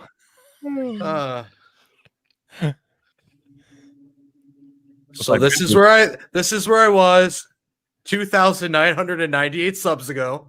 Uh-huh. I was Wow. also those 2 subs. Yeah, the personal account's always got a sub. Looks like Yeah. Bender's having a bender, man. What is going on here? Yeah, you definitely I have think I that. said that in this video. I think Bender's going on a bender. You definitely Your have name explained in one video. Tubes and Literally. bending. that. You definitely have that Hutterite / frat boy thing going on. You know, like 100%. Yeah. it's great. Oh, so the important question. Let's ask the hard-hitting question. Those 2 dudes that were in the video with you, where are they today? Gary, Indiana. Hmm. They work for the Trump administration. I was gonna say popcorn world, but okay, no. Special advisor to the president. Mm-mm-mm. Wow. By the way, I have to point out the caramel sea salt is the best flavor. Caramel sea salt. You talking about Popcorn World? no, Oh, yeah. not at all. Oh, hold on. I think I'm about to get like 90 bags from LeBaron. It's true. That's right. You are. You got a load coming. That's right. Now we all love Popcorn World, and I'm not sponsored by them, but LeBaron, you should work on that. Right DoingtheworldofFlavor.com is where you can get over 250 flavors of popcorn. Right now, my favorites are the banana pudding, because I tried that and it's delicious. I don't know. Everybody I know is like yes or no on banana Laffy Taffy, but like it's the best. It's a man. Thin Mint are the bomb right now. Okay. Cheese and Snickers is good. Cinnamon Toast Crunch is magnifico. Yeah, it's a lot. It's so many good flavors, and I can't keep track anymore. I can't keep track. Gino says cheese and caramel. I tried only a little bit of that. My kids loved it. They ate the key lime pie just like that. That was gone right away. Key lime pie. You like the cheesecake, right? What's that? Wasn't your jam cheesecake? Well, yeah, the strawberry cheesecake is probably my second favorite, and then the key lime, and then try the blueberry cheesecake. We got a little sample thing, and my wife gobbled it up. I'm like, where'd it go? She's like, it's in my stomach. I'm gonna hit them up for a Jack and Coke flavor. He was supposed to make a flavor for Prosser. Do you guys remember all that? Yeah. Can you make sure he sends 2017 Bender one of those? It's called Mom's Basement. Oh no, that was sadly my own apartment. No, we had a question. We all been there, bro. You kind of glossed over the question, Bender. Oh yes, where that is. Hold on. There we go. We went under the origin, man. Yes. Oh, yeah. I'm going to tell you right now, the Bender Tube story is not a long one. Okay. Actually, no, it's just not interesting. It's long.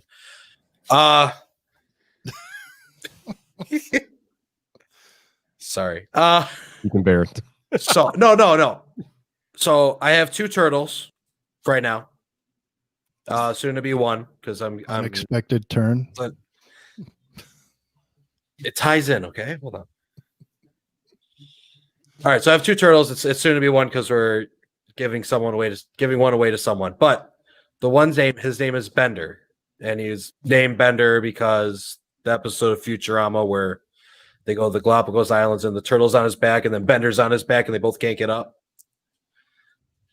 And so ever since I had him, everything I've had has been Bender, like gamer tags, email addresses. Bender Studios was my original thing. But that was taken already because there's an LLC in New York who owns everything else.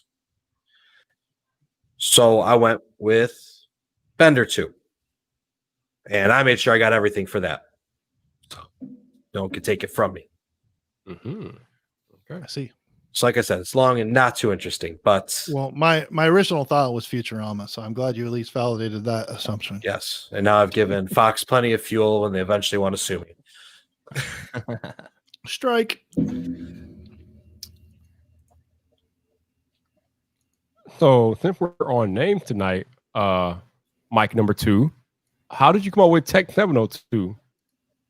What? Oh, 702 is just the area code for Vegas. Yeah, but of all the names that you could come up with, you came up with Tech 702. Like, were there any other names in consideration, or? Because I made a list of about 30, 40 names. Legit. They're all taken. All of them. Everything around fire, everything around ginger, everything around, like, you can imagine. It's all gone. Damn. This ain't 2009 no more. Yeah, man. You got to get what you can get. So you're lying. I know. So yeah, Viper with 3 Ys. You want to explain why there's 3 Ys? Exactly. You know why there's 3 Ys. Yeah, I know why there's 3 Ys. That's what I'm saying. So if there's anybody in the chat that doesn't know why Viper has 3 Ys. Yeah, I think they all know at this point. But as far as I know, nobody else in Vegas is holding down tech. I mean, there's tech companies, tech people, but as far as doing YouTube, I think I'm the only one. I'm like a Tigger, a soulless Tigger. Genosis wants to know that if Ginger Tech was already taken. Absolutely checked it. Soulless Tech, Ginger Tech, Fire Tech, everything you could possibly imagine. It's gone. Yeah, man. It's hard to come up with the original name these days, man. So I'm like, I got a great backdrop. Might as well use it, right? There you go. Now I want to be the Vegas guy. So I just got to get my production quality up and we'll be rolling. There's a company in India, Ginger Technologies. They're closed right now, it says. I'm offended. I'll close them down. I'll get them canceled. Don't socially appropriate the Ginger moniker. And then So there's a Gabriel, check Facebook. so Gabriel's asking, what do you think about all the bigger creators just going with their name? I think it's easier for them as far as brand deals and branding goes. I think it's a branding thing more than anything. I think it's more of a personal thing. Yeah, I think it's just a choice thing, right? Like it's just not everybody has, but it's just I mean look at the C Kid or a CKID. I mean he's going by his first name now, Devin, right? So I think even CJ's done the same thing. I could be wrong. I think it's because of what we're talking about. I think the saturation is high enough that when you reach a certain level and you have your audience and everybody knows, you know, we got the internet, you can look up everybody's everything. They're going to know who you are anyway. Like I don't keep who I am a secret. You're going to find me if you want to. And I think they get to that point where they're like, you know what? I'm just going to own my brand as an individual rather than just having a moniker or a name. I think that's what it comes down to. Beth says that the experts say to use your name for the channel name so you can sell the show in the future. Yeah. I don't know. Well, you look at Renee Ritchie. His channel was called the channel was called Renee Ritchie, and then they renamed it to Vector, and then he left iMore, and now he made another Renee Ritchie channel. I believe that's what it was, right, Viver? Something like that. Yeah. So I don't know if that was the intention all along, but it's kind of good that he said, you know, I'm Renee Ritchie and this is Vector, right? I didn't even know it was Vector for the longest time. Yeah. There's always comments in there saying, you know, what is Vector, this and that. Here's the thing, I didn't know. I didn't know for the longest time that it wasn't technically his channel, it was iMore's. So Vector sounds like an extermination company to me. Actually, the funny thing about that is that Vector used to be Georgia Dow's thing. I don't know how I got to Renee, but that was her program name or whatever. So somehow I got to Renee and his YouTube channel. I don't know. Okay. Kind of weird, but yeah. Very interesting stuff. So what else is going on, Bender? What else is happening, man? Oh, wait. Dude.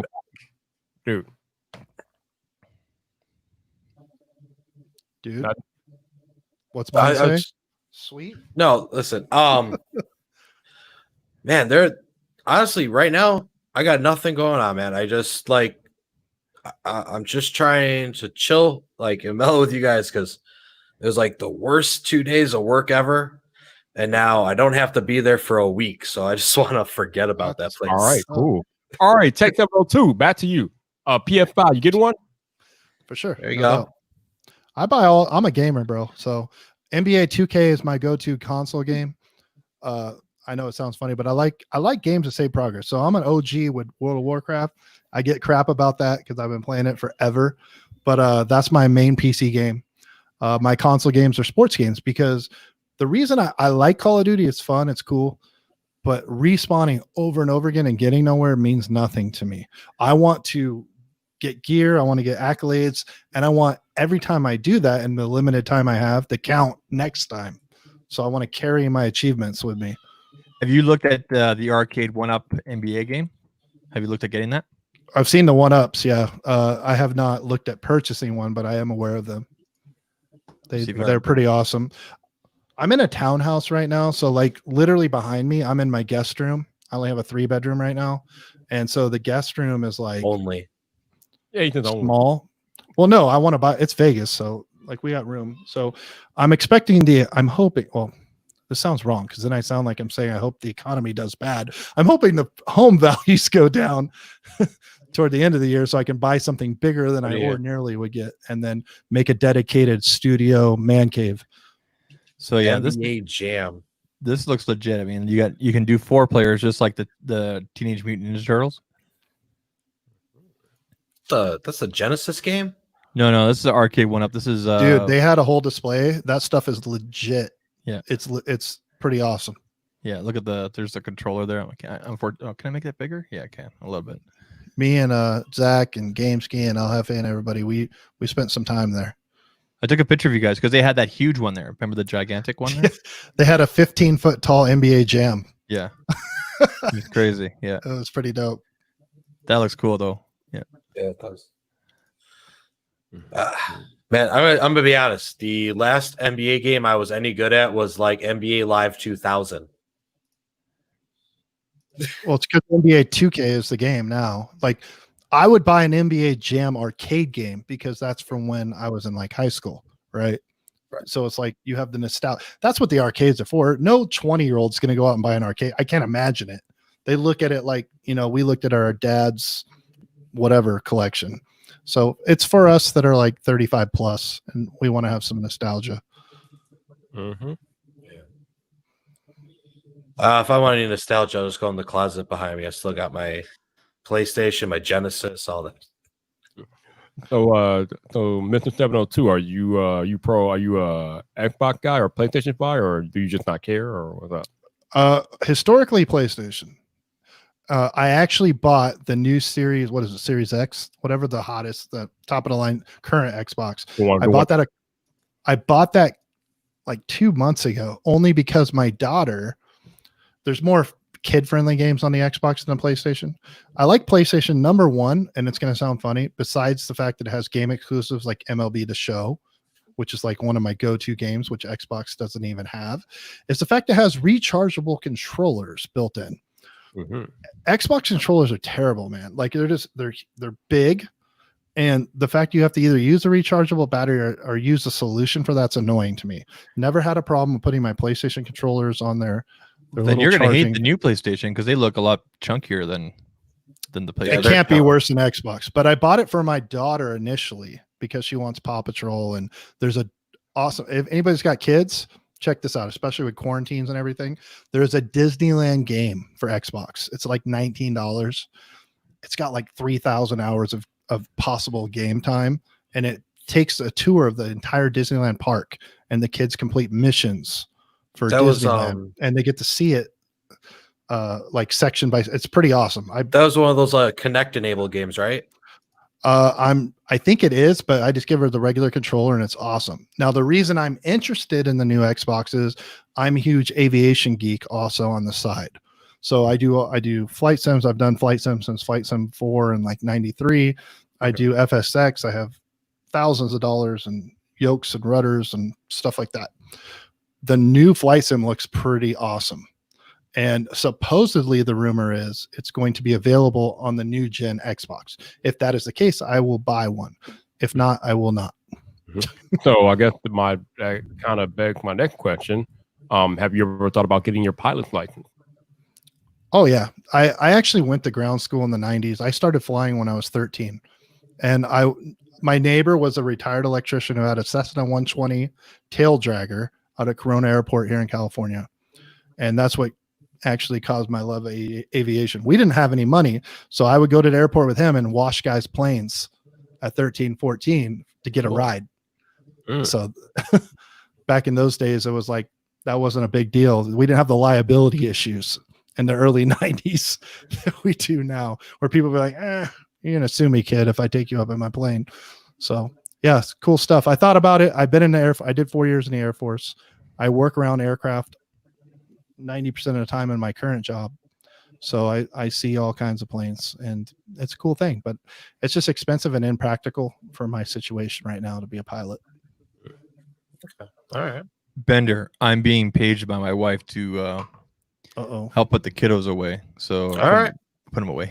Put him to sleep. Break out the chloroform. That makes it sound worse, actually, after you start putting them away. Yeah, I'm gonna go put those kids to sleep. Put them down. It works the same. Congratulations on 3K, Mike 702. I will catch you later, Viper. Tuesday. Man, I can't wait for Tuesday. It's gonna be a fun one. Be here quick. Yeah. Cucumber. Cucumber. You're exposed. It's gonna be a fun one. I don't know if anybody's guessed who the guest is yet. Probably not. Are you talking about Painfully Honest Tech? No. Well, we're gonna have a special guest on Tuesday. So, sorry about that. Okay, bye. I need one of those. Thanks for coming in, Zach. Cheers. Good night. Dinner 3. Yes. So you are on vacation for a week, huh? That must be nice. Yeah. Mm-hmm. Nice. You're very nice. Very nice. Oh yeah. Oh, Beth and her daughter wants to be a pilot. Oh, okay. All right. So your computer's a graphic design for now. Join the Air Force Reserve. They have even if you're the Air Force, that's the first thing when you go in the Air Force, everybody asks you, are you a pilot? You get so sick of that question because only this much of the Air Force is pilots. The rest is support. So my advice is join the Air Force Reserve, because not only do you get free college, but they have aero clubs at every Air Force base in America where you can basically learn to fly almost for free. It's like $25 an hour to get lessons in a plane. Oh wow. Yeah, super cheap. Pretty cool. That is pretty. That is pretty cool. Pro tip. All right. So Viper, they still got you working from home for the most part, or are you back in the office? No, I'm still at home for the most part. I mean, yeah, I don't. I mean, I know they wanted to transition back to the office, but as you know, the cases in Illinois are starting to go up and up and up. So I got the feeling that, yeah, they might want to dial that back. So they might have to end up changing those plans, I'm guessing. Okay. Yeah. Then, Mike, Vegas is pretty open though. Actually, we were, but the problem is, so we're sandwiched between Cali and Arizona, which are two of the highest caseloads in the nation. So again, it's hard to talk about this and leave politics out of it, but I will do my best. And so the fact is, they've reinstated a lot of earlier phase restrictions. Masks are now required everywhere. They've closed the bars again. But the funny part is, and this is from a guy that works out with patients every day on the front line, 911, et cetera, the cases are going up, but the testing is going up. So the thing I look at is the fatality rates, and those not really climbing commensurate with the increase in cases. I'll leave that where it is. But the point is, they decided they need to roll things back, close things, tighten things up. But the locals, we're the ones, I don't want to say suffering, but we have less options now of things to go out and do. However, you still see the Southwest planes coming in, people coming in from California, people coming in from Arizona. And you're like, dude, all these people can come to the Strip from other places, no problem, because casinos need to make their money, right? Yeah. And then, but us locals, be careful when you leave the house. You might be part of the problem. I'm like, well, then why are we letting all these thousands of people come hang out here? I get the economy, but why don't we just make it, I don't know, make your own decisions. Wear a mask in public. I'm totally 100% cool with that. But to close down a bar and say this bar needs to be closed, but Walmart's cool, I mean, it's, I don't agree with those kind of politics, because now the government is now choosing winners and losers from a corporation point. And that's where I have an issue with it. But I'll leave the politics aside. But yeah, we drove back. The casinos are open. They got intense rules. Masks are required everywhere. And currently stuff like bars are completely closed if they don't serve food. Okay. Yeah, over here they got well, Chicago itself is like restaurants like 25% capacity. Other places it's 50. Masks everywhere, and then the bars are open. And that's not that the people actually wear their mask correctly. Because oh my gosh, don't get me started, Viper. Oh, dude, it's not terrible. If you're gonna wear it right. If not, yeah, you're supposed to cover your nose, idiot. Yep. The only time really, I'm okay with you having it down is if you're not by people. I get it's 95 degrees outside. That's fine. As soon as you're by people, yes. The one thing I will add is this, though. So the mask, I'm sure you guys are both aware, does nothing, zero, to protect against viral intake, right? Unless you have an N95 or higher rated mask.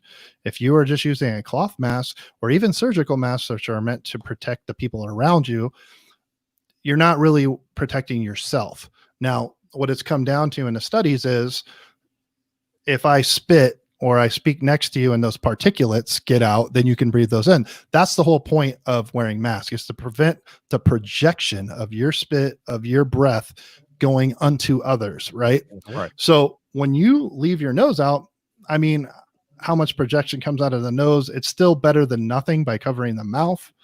But yes, if you're trying to do anything, you figure if Viper's wearing a mask that's cloth and I'm wearing a mask that's cloth, it doesn't protect us from face-to-face contact, but maybe my spit won't get on him to where he ingests it at a later time without realizing it. It's a lot of that stuff that happens at a microscopic level. Yeah, indeed. Right. So CDF, man, he asked, what Apple Watch do we have? Mike, do you have a Apple Watch 5, Series 5? Yeah, and I like it. I just hate the battery. The battery sucks, man. Series 4. Yeah, Series 4. Do you have the cell or just GPS version? I have an LTE. I primarily LTE. use it. I have insomnia issues based on my occupation and other things, so I try to sleep track and steps and stuff of that nature. Watch my heart rate, but and it's great for that. It's accurate as hell. But the problem is, I literally have to charge it when I wake up, and then I charge it before I go to bed, or else it won't last me. Okay. And then Viper, you said you got the Series 4? Yeah, I didn't see the Series 5 as an up and upgrade, so I just skipped it. It's just the always on display, basically. That's all you gain. And a compass, yeah. Yeah. You ain't Oh, using and that. definitely LT, baby. Gotta have the LT on there. Let's put it this way: the only place that I need the compass for the map is the one place it won't work. Like, I mean, have you've tried using a map trying to find someplace downtown Chicago? Ooh, yeah. Good luck with that. Yeah, you can't get GPS signal there. So No. me going like this, Really? like an idiot around the street. Yeah, So downtown Chicago is a dead zone for GPS. It doesn't You work. guys rolled out 5G. Chicago, Chi-Town was one of the first spots with 5G, and y'all don't got good GPS. Not downtown. Hell no. That's crazy. Nope. I mean, I've never been there, so I don't know the topographical references with structures and whatnot. But it seems to me supposedly the skyscrapers limit Yeah. GPS satellite positioning. Yep. And they are all packed in downtown Chicago. So yeah. GPS is not the best down there. Not a good. So the one thing I wonder, I've never looked into it from a technical aspect. So when you use a flying GPS, like a Garmin or an Apollo, something, a handheld, not just the ones built into the planes, but a handheld GPS, they will usually transfix and lock onto about 12 satellites. However, they can get a signal after 3 or 4. I'm wondering, and I've never looked into it due to battery drain and stuff like that. Do the watches actually triangulate using the maximum amount of satellites, or is it just the 3 or 4 good enough to geolocate? Do any of you guys know? No idea. Because there's lots of satellites, right? Yeah. And but you don't need all of them to kind of know where you're at. Yeah. But aviation ones usually go for 12. So I'm curious to know. That's good. Yeah. Aviation should go for the most amount of satellites. As far as an Apple Watch, I'm guessing they don't go. I'm guessing they don't go that many. No, it's I would probably assume not, because I know when I used to do geocaching and stuff, like the handheld one, like you said, 3 or 4, and it'd be like, yeah, you're good to go. Yeah. And I know that GPS for civilians the Department of Defense used to inject intentional misdirection, because they didn't want those our personal civilian electronics being shipped out to adversarial countries and them using them for guidance systems. So they intentionally made sure, I don't know if they're still doing it, but they used to make stuff off by like 150 feet on purpose so that the bad guys couldn't retrofit our stuff for their weapon systems. Okay. That Don't know about that. That makes sense. It is utterly amazing how much shit you have in your head. Like your quaff of knowledge is kind of ridiculous. Very impressive. Yes, it is. I don't know how useful it always is, but when stuff goes wrong, I know stuff. We'll put it that way. What's up with chat? The chat is just listening intently. They are. See, a They're lot of intrigued. notes. But there are 15 people watching, so that's cool. Yes. Yeah. Simply Beth Appreciate y'all says, being here tonight. Sticking Simply around this Beth- long, almost 2 hours. how many phones do you use? How many phones do you guys use? How many? Oh, I think it says how Not many. the- how, I not think how it's many, about the GPS. Oh, How many satellites do the phones use? Oh, yeah, like I said, I don't know. The only reason I even know about aviation stuff is because in an aviation GPS, it gives you specifics of the satellite that you are connected to. And in handheld GPS, you don't get that data on a phone or a watch. The 2 Garmin's I go, they at least give you gives you the number of the satellites you're connected to and how good the signal strength is. I don't think it gives you any more detailed information for our stuff, but that. And then honestly, I don't even know how many my Apple Watch would use, because I don't think it's ever been disconnected from my phone. And the thing is, we won't need to increase GPS use, because obviously as IoT and 5G rolls out, Yeah. we'll get turn by turn and shortwave. Yeah. So All right, so I just add Google this. So according to document from US or article from USA Today from 2017, apparently there are 30 global positioning satellites in a GPS system. Your cell phone uses data from at least 3 of them. boom. See, I said you need 3 for a minimum. Now look up how many GLONASS Triangulation. satellites there are. Of Those what? are the Russian GPS ones. Oh, Lord. Yep. So that makes sense. So they're using the reason we have issues with navigation on our terrestrial ground-based units is the fact that they use the absolute minimum, which would be 3 angles to triangulate a position. That's why.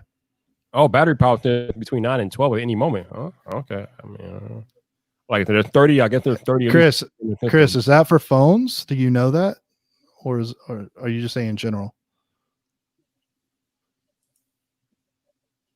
I guess we'll wait. We will wait for the answer. It's questions like this that keep me up at night. How many GPSs are locked onto my hand while I sleep? Yeah, right. I gotta ask this. What are you more excited about? Oh, I'm sorry. Go ahead. No, go ahead. Note 20 Ultra or Z Fold 2? Fold 2 all Flip. the way. Yeah. Okay. Just making sure. Like I said on Twitter, if you're not going to announce the Fold 2 at Unpack, just cancel the damn event. Who cares? Well, Max says there, and you corrected my stream earlier. You say it's going on. So, as far as the announcement goes, you seem to have a pretty firm date. Who else besides Max announced that? Gregor TV put out a video yesterday because he has inside sources that's saying also the 18th, and apparently That's dope. That's only another month. There's a gadget cast coming on in 30 minutes. Apparently, they have complete Note 20 details. Interesting. Wow. Okay. 9:30 your time. It's 7 o'clock. So wait, what?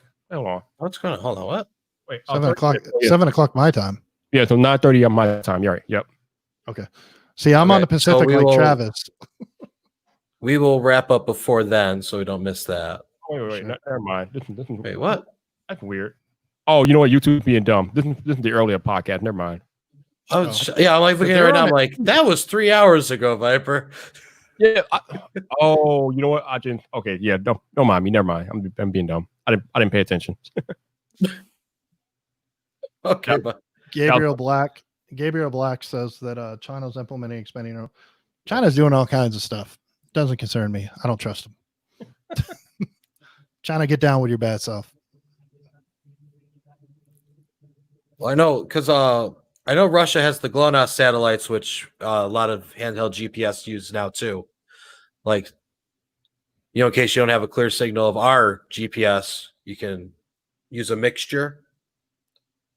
For civilian application. Yeah, Yes. for civilian. I would not trust that for aviation purposes. Well, Like, I mean, oh, they yeah. have a vested interest, but if you look at the amount of Russian mishaps in their aviation world, a little scary. It makes you wonder. Well, the Russians actually have the most advanced anti-aircraft system. So you see all these accidental shoot downs, whether it's Syria, Russia, wherever, and you're wondering how does that happen? Because they do have the best surface air missile systems, better than ours in some cases, as far as range and accuracy. So a lot of times it makes you wonder, they just have bad people that go rogue there, or what's going on? Yeah.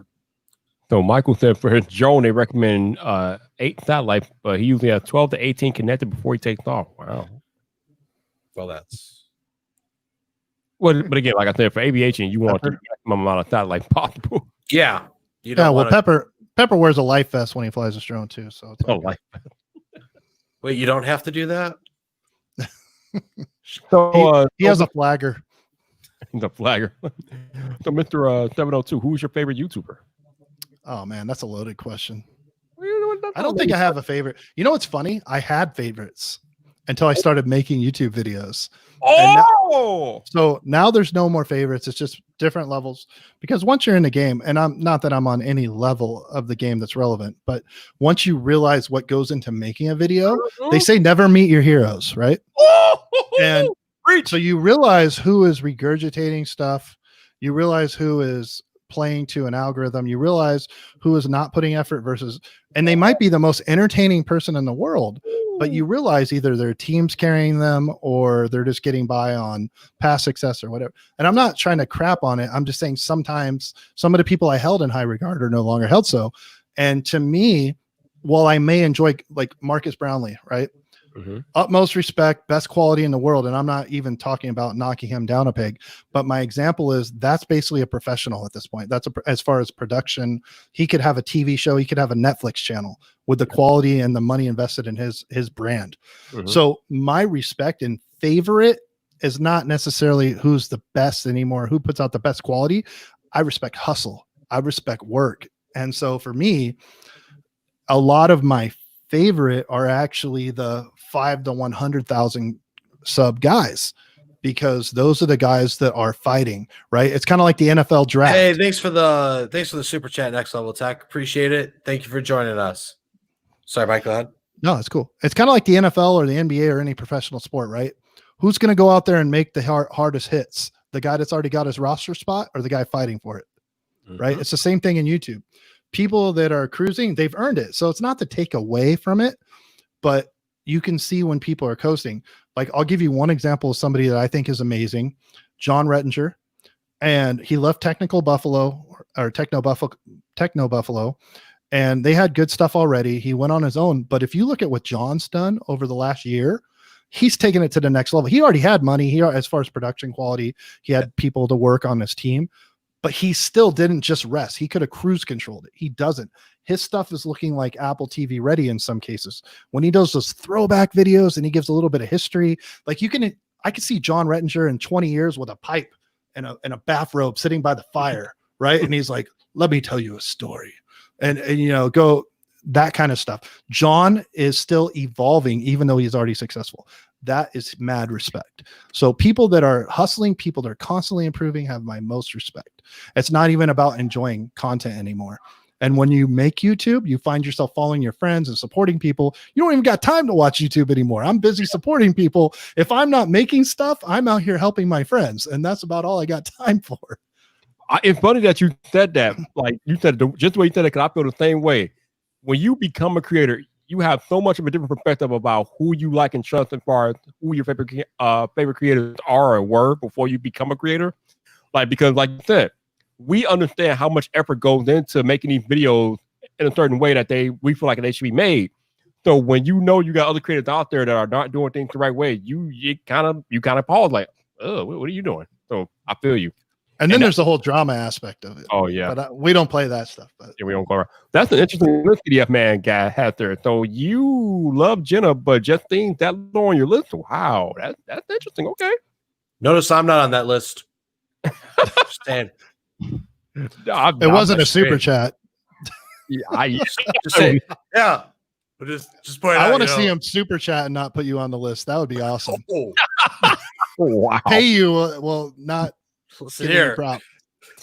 That's an interesting list you got there. Okay, all right. Hey, you like what you like though, man. I mean, we all like what we like, but like I said, Mike just put it in such a perspective that hit home for me. Like when you become a creator, you just have a different level of respect for the way things are done on the platform. And when people aren't living up to your expectations, like you said, don't meet your hero because they might disappoint you for real.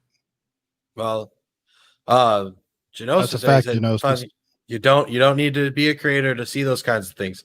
And honestly, that's why I became a creator, because a certain Canadian tech YouTuber who I had a lot of respect for started like really cashing in, and it turned into, it wasn't even like talking about the products anymore. It was like, hey, here it is. This is what it's supposed to do. And then it's like 5 minutes of reactions to nothing. Yeah, and I think hey. There's a line with that though. Like everybody came down, and I know Viper blew it up about the Buick thing with Marquez. Marquez does not throw advertising in your face for what, especially when you look at percentage of content versus forced sponsorships, right? Probably one of the lowest because he makes his cheddar elsewhere, right? Yep. But when you see people just ad after ad after ad, and some things may not be sponsored, but we know where their bread is buttered elsewhere. You know what I'm saying? So it may not be a direct ad.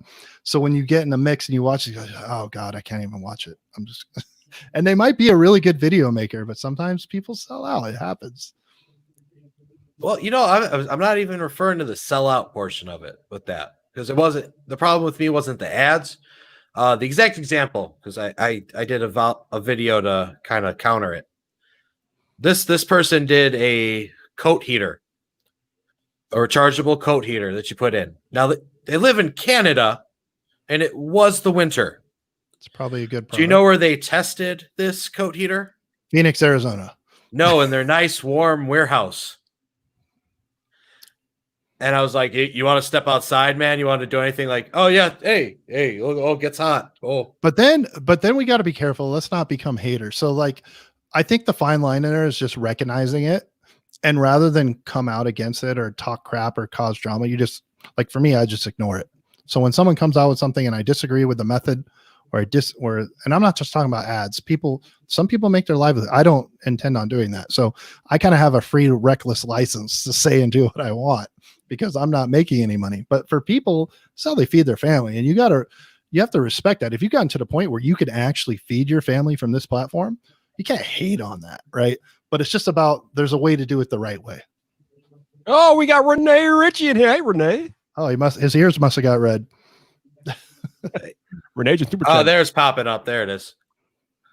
Thank you, Renee. I appreciate you stopping in, man. I appreciate the super chat.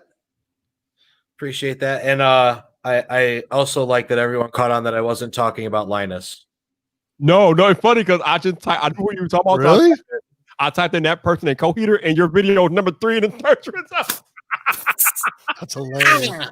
That's funny. Like, his video is number 1, of course, because I typed his name and then the co-heater, and then your video is like number 3 on the list. Damn. Yes. That's dope.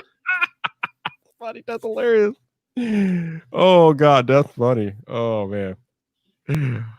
I mean, hey man. I mean, wait. Yeah, no, like I know I'm being a little bogus, hating a little bit here, but now, like I said, the reason I became a creator was to not do that. Give somebody a place to look for stuff and actually like talk about the product, stuff that you guys value as well.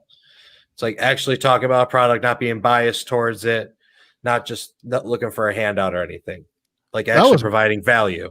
That was my goal. I'm like, hey, there's some points that aren't being brought up. I should bring those up, you know, and maybe I have a different. But then you start making videos. You're like, oh my God, I wish I could get all that's in my head to show on the video, because just because you have great ideas and you know stuff, making it work in a video is just, oh my God, that's a whole nother skill level.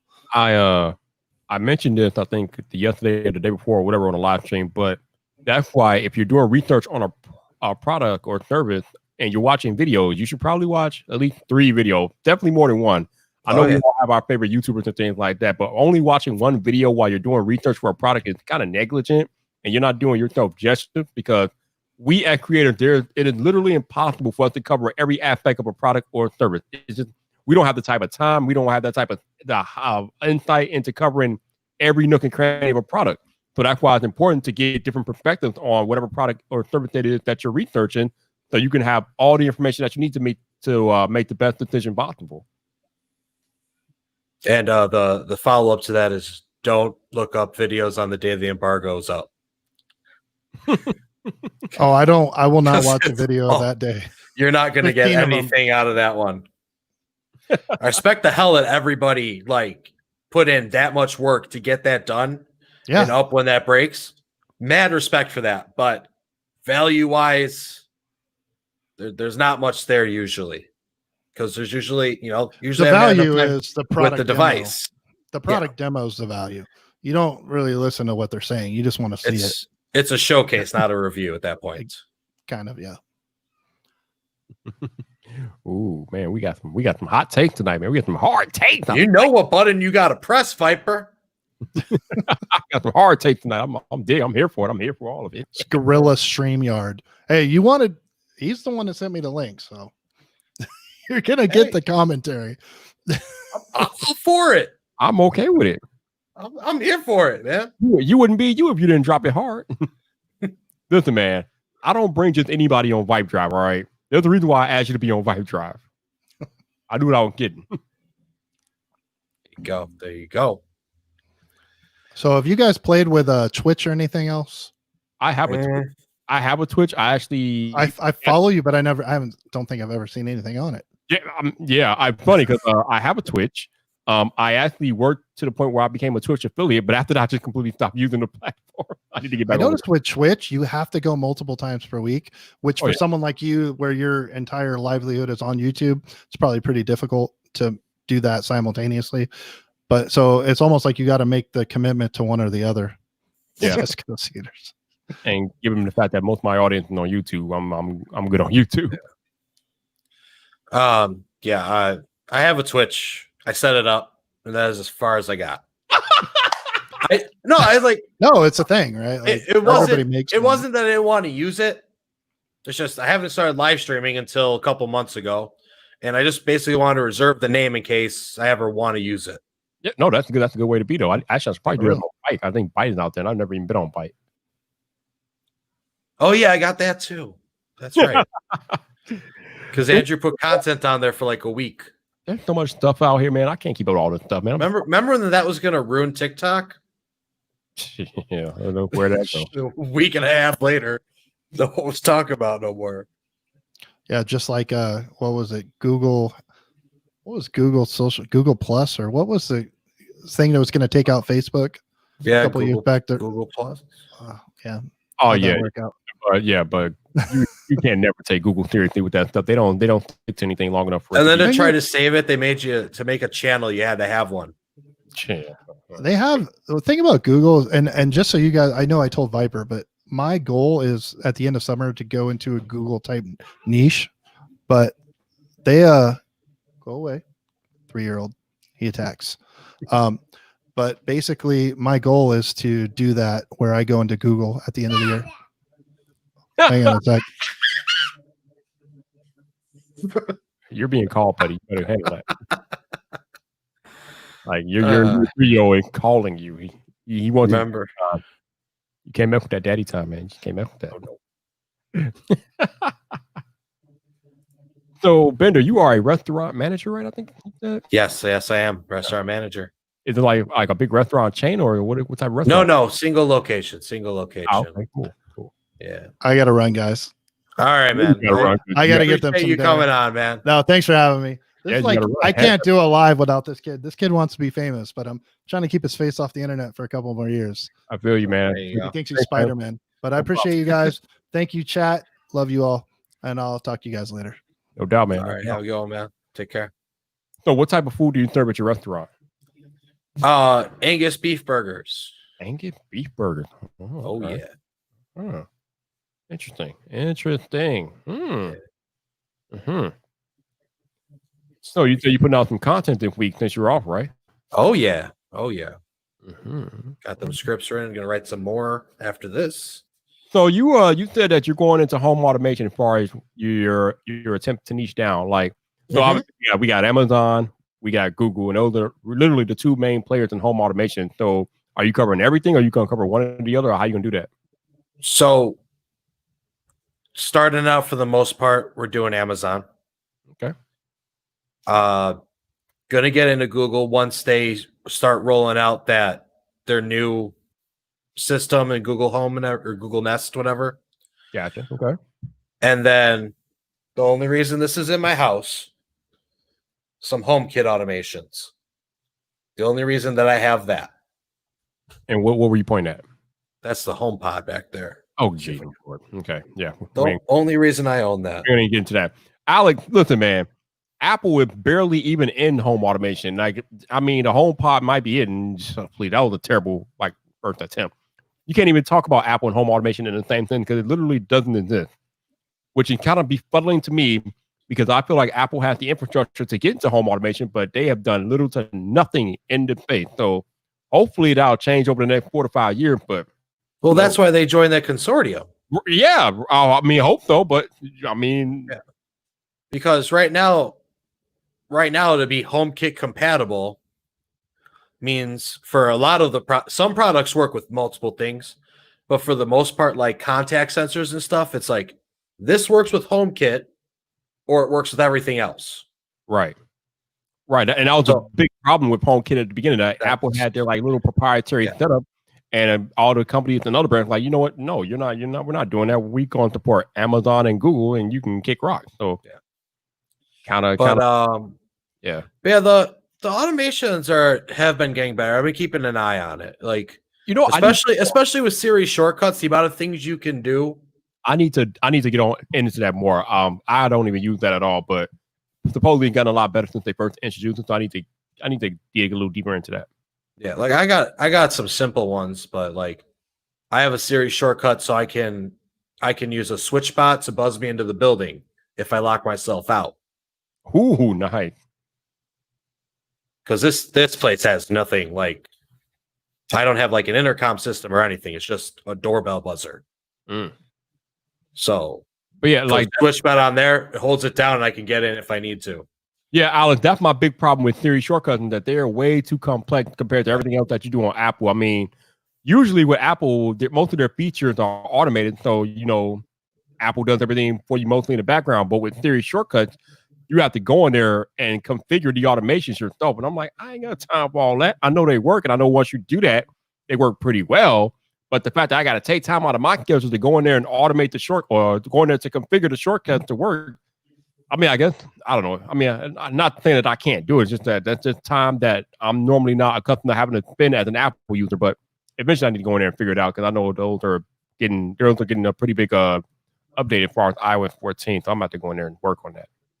I mean, the other nice thing, too, is that there's a community behind that, too. Yeah.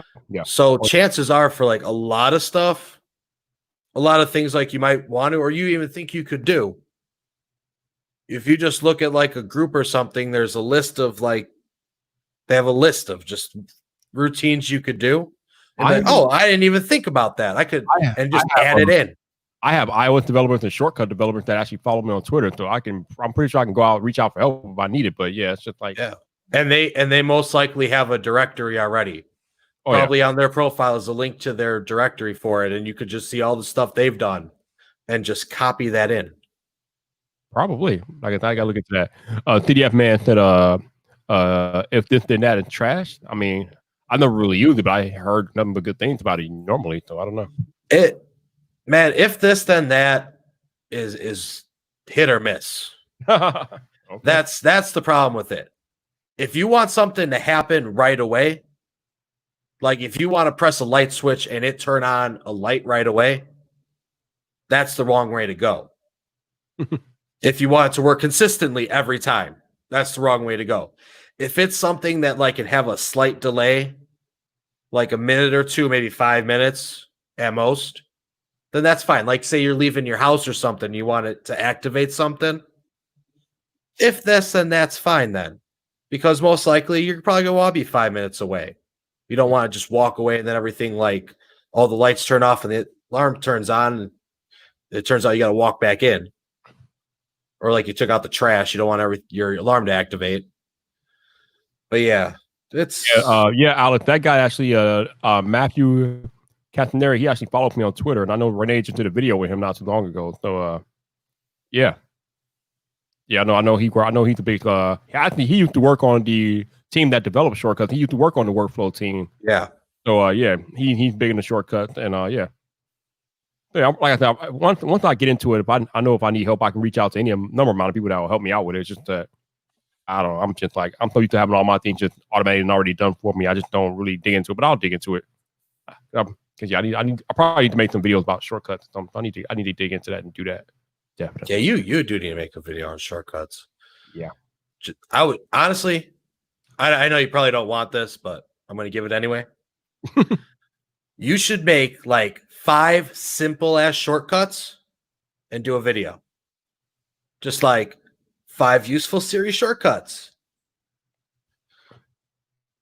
I don't think I've ever seen you do like a 5 or 10 blah blah blah kind of thing before. I did one video on shortcuts, and I think it was like a simple shortcut, like last year at some point, and it got a lot of views or whatever. But I haven't done anything with it since then. It'd be cool.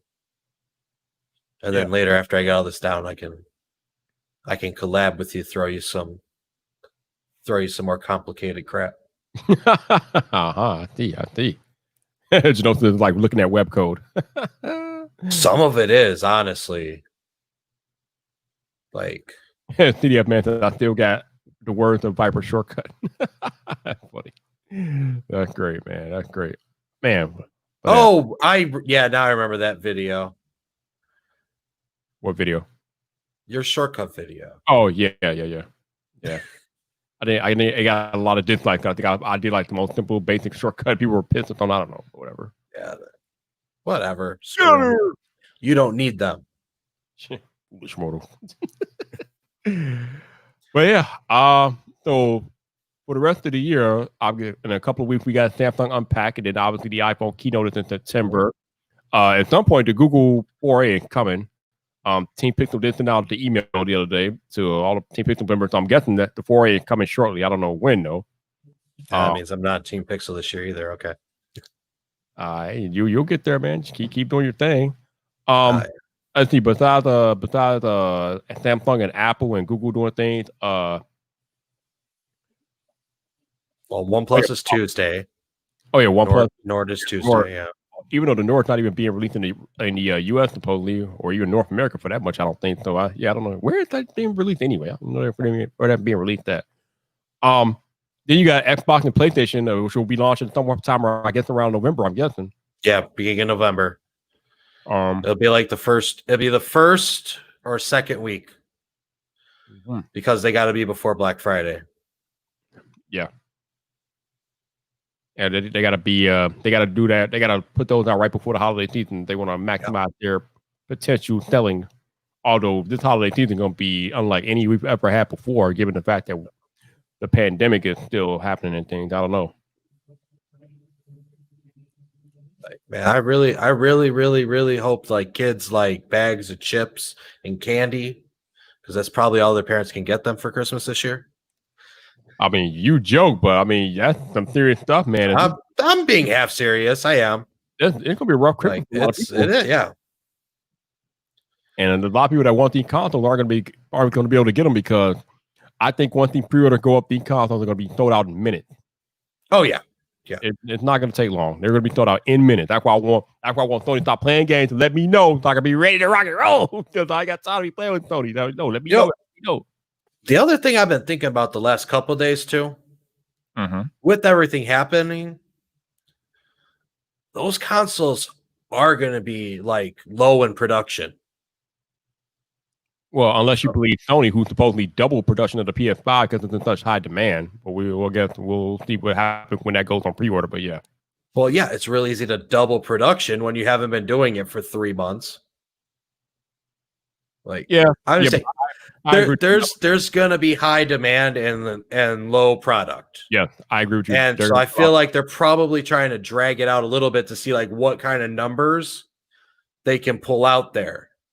Because they, I don't know how it works with like Amazon and stuff, but I do know from the time I did work at GameStop and everything, they give GameStop an allocation. You're getting this many units, and then they divide that up per store. So the store can only give out so many reservations. Right. So the second that pre-order's up, if they don't have those numbers there, they're losing out. So I feel like they're trying to like see like more production, get those numbers up, and then be like, all right, this is what you got. And then instead of the 20, they got like 40 per store. This will be probably one of the biggest. This has the potential to be the biggest launch in console history because of the pandemic. Because obviously you can't find any consoles anywhere right now. All the PlayStations are sold out. All the Xbox are sold out. Hell, good luck finding Nintendo Switch on planet Earth. You can't even find those anywhere. So my guess is when these consoles do come out, you're not gonna be able to get one. If you didn't pre-order, you're not getting one. Pretty much. Yeah. Like here's my big motivation. What it really is, Bender. 7 years ago, the PS4 came out, right? Mm-hmm. I did not pre-order the PS4 because I didn't know if I would be able to afford one when it came out. So I didn't pre-order. Well, push come to shove, on launch day, I was able to afford one, but obviously I didn't put it in a pre-order so I couldn't get one. I camped out in front of a Best Buy for 8 hours before midnight, before the consoles launched, and I ended up getting one. But I am not doing that this year. I don't even think that's gonna be a thing this year. So I'm dead set on making sure I get my pre-order in on time, even if I can't afford it. I'm dead set on getting my pre-order in, so I don't have to worry about trying to camp out and get a system this year. I just want to get my pre-order in so I can be good to go. Wait, can you imagine how long the like I didn't pre-order line is going to be if you have to socially distance it? Right. Yeah, right. It's probably not gonna be that long because they're probably gonna limit it. I'm guessing. Yeah, but like I don't know. From before, like what I've seen, like Best Buy doing stuff is like you still wait out there for a couple hours, and then they'll like come out like, all right, we have so many tickets for it. Right, like, here. You still wait out there for like 4 hours before they give you a ticket. I don't know, but. Yeah. Genosis said, Yeah. Greg, I remember Greg saying that they don't charge you a pre-order, or they don't charge you when you pre-order the PS5 or any console for that matter on Amazon. But at the same time, you got to hop on that because it's Amazon. Yeah, you got to be on that because, like I said, it's not. They're gonna be out of them in minutes. Like it will literally. My guess is it won't even last 5 minutes. They'll be sold out in less than 5 minutes. Yeah. Both, not just PlayStation 5. When Xbox Series X goes on pre-order, gone in 5 minutes. They're both gonna be gone like that because more people now than ever are gaming because we're stuck inside.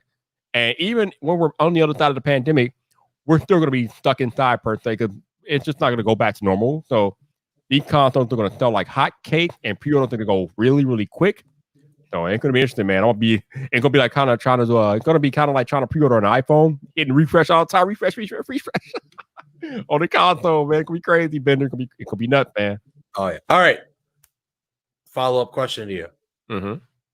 Digital or with disc? Digital. I don't buy physical copies of the game because why would I get in my car, go to GameStop or go wherever when I could just pull up to my couch in my room, go to the PlayStation store or the Xbox store and just buy the game digitally? Like, well, no, digital all the way. All right. What are you doing? You're doing digital or physical? One is going to be physical. The other one's going to be digital. You're getting two? I'm going to get an Xbox and a PS5. Oh, okay. That's what you're saying. Okay. So I haven't decided which one that's going to be yet. It depends on pricing. Because Genosis keeps talking up these Ultra HD Blu-rays. So I gotta at least have one to play an Ultra HD Blu-ray. Yeah, I know a lot of people like to go physical because they like physical copies and they like to buy the collector's edition. Guess what? I can still buy a collector's edition of a game even if I buy a digital system. Because sometimes those collector's editions have like special things. Like I remember, I think it was last year, the year before last, I brought the collector's edition of Street Fighter V because it came with a Ryu statue figurette thingy. Mm-hmm. I brought the collector's edition, even though I don't remember if I brought the game. I think you know what happened? I didn't even have a system. I just brought the collector's edition anyway because I wanted that statue. That's right. I brought the collector's edition of a game and I didn't even have the system. I just brought the collector's edition so I can get that statue. So I mean, who cares? Yeah. No, I didn't. I don't play Street Fighter V. I just brought the collector's edition for the statue. Literally. Oh man, Genosis wants to play online with you now. You broke his heart. Dude, I don't have any systems right now. I had to sell my PS4 because I need to sell it for financial reasons. But right now, I don't own any system. So when I get the PS5, that'll be my first system I've had in over a year. So. Okay. All right. I bet. Well, you know what? We've been on 2.5 hours, Viper. Chump change. They had that end of the 8 hours you're on Friday night. I have 7, but yeah. So I think we're gonna cut it off here. I appreciate you coming on, man. I appreciate everybody in the chat for coming out, celebrating 3,000 subscribers with me. Yo. Love all of you. You're the reason I'm here. With that, you guys have a good night. Viper, any last words? Hold on, wait for it. Do I have to turn down the volume? Wait for it. Wait for it. This your boy Viper, the man about tech. You know where to find me. So come back. Bomber.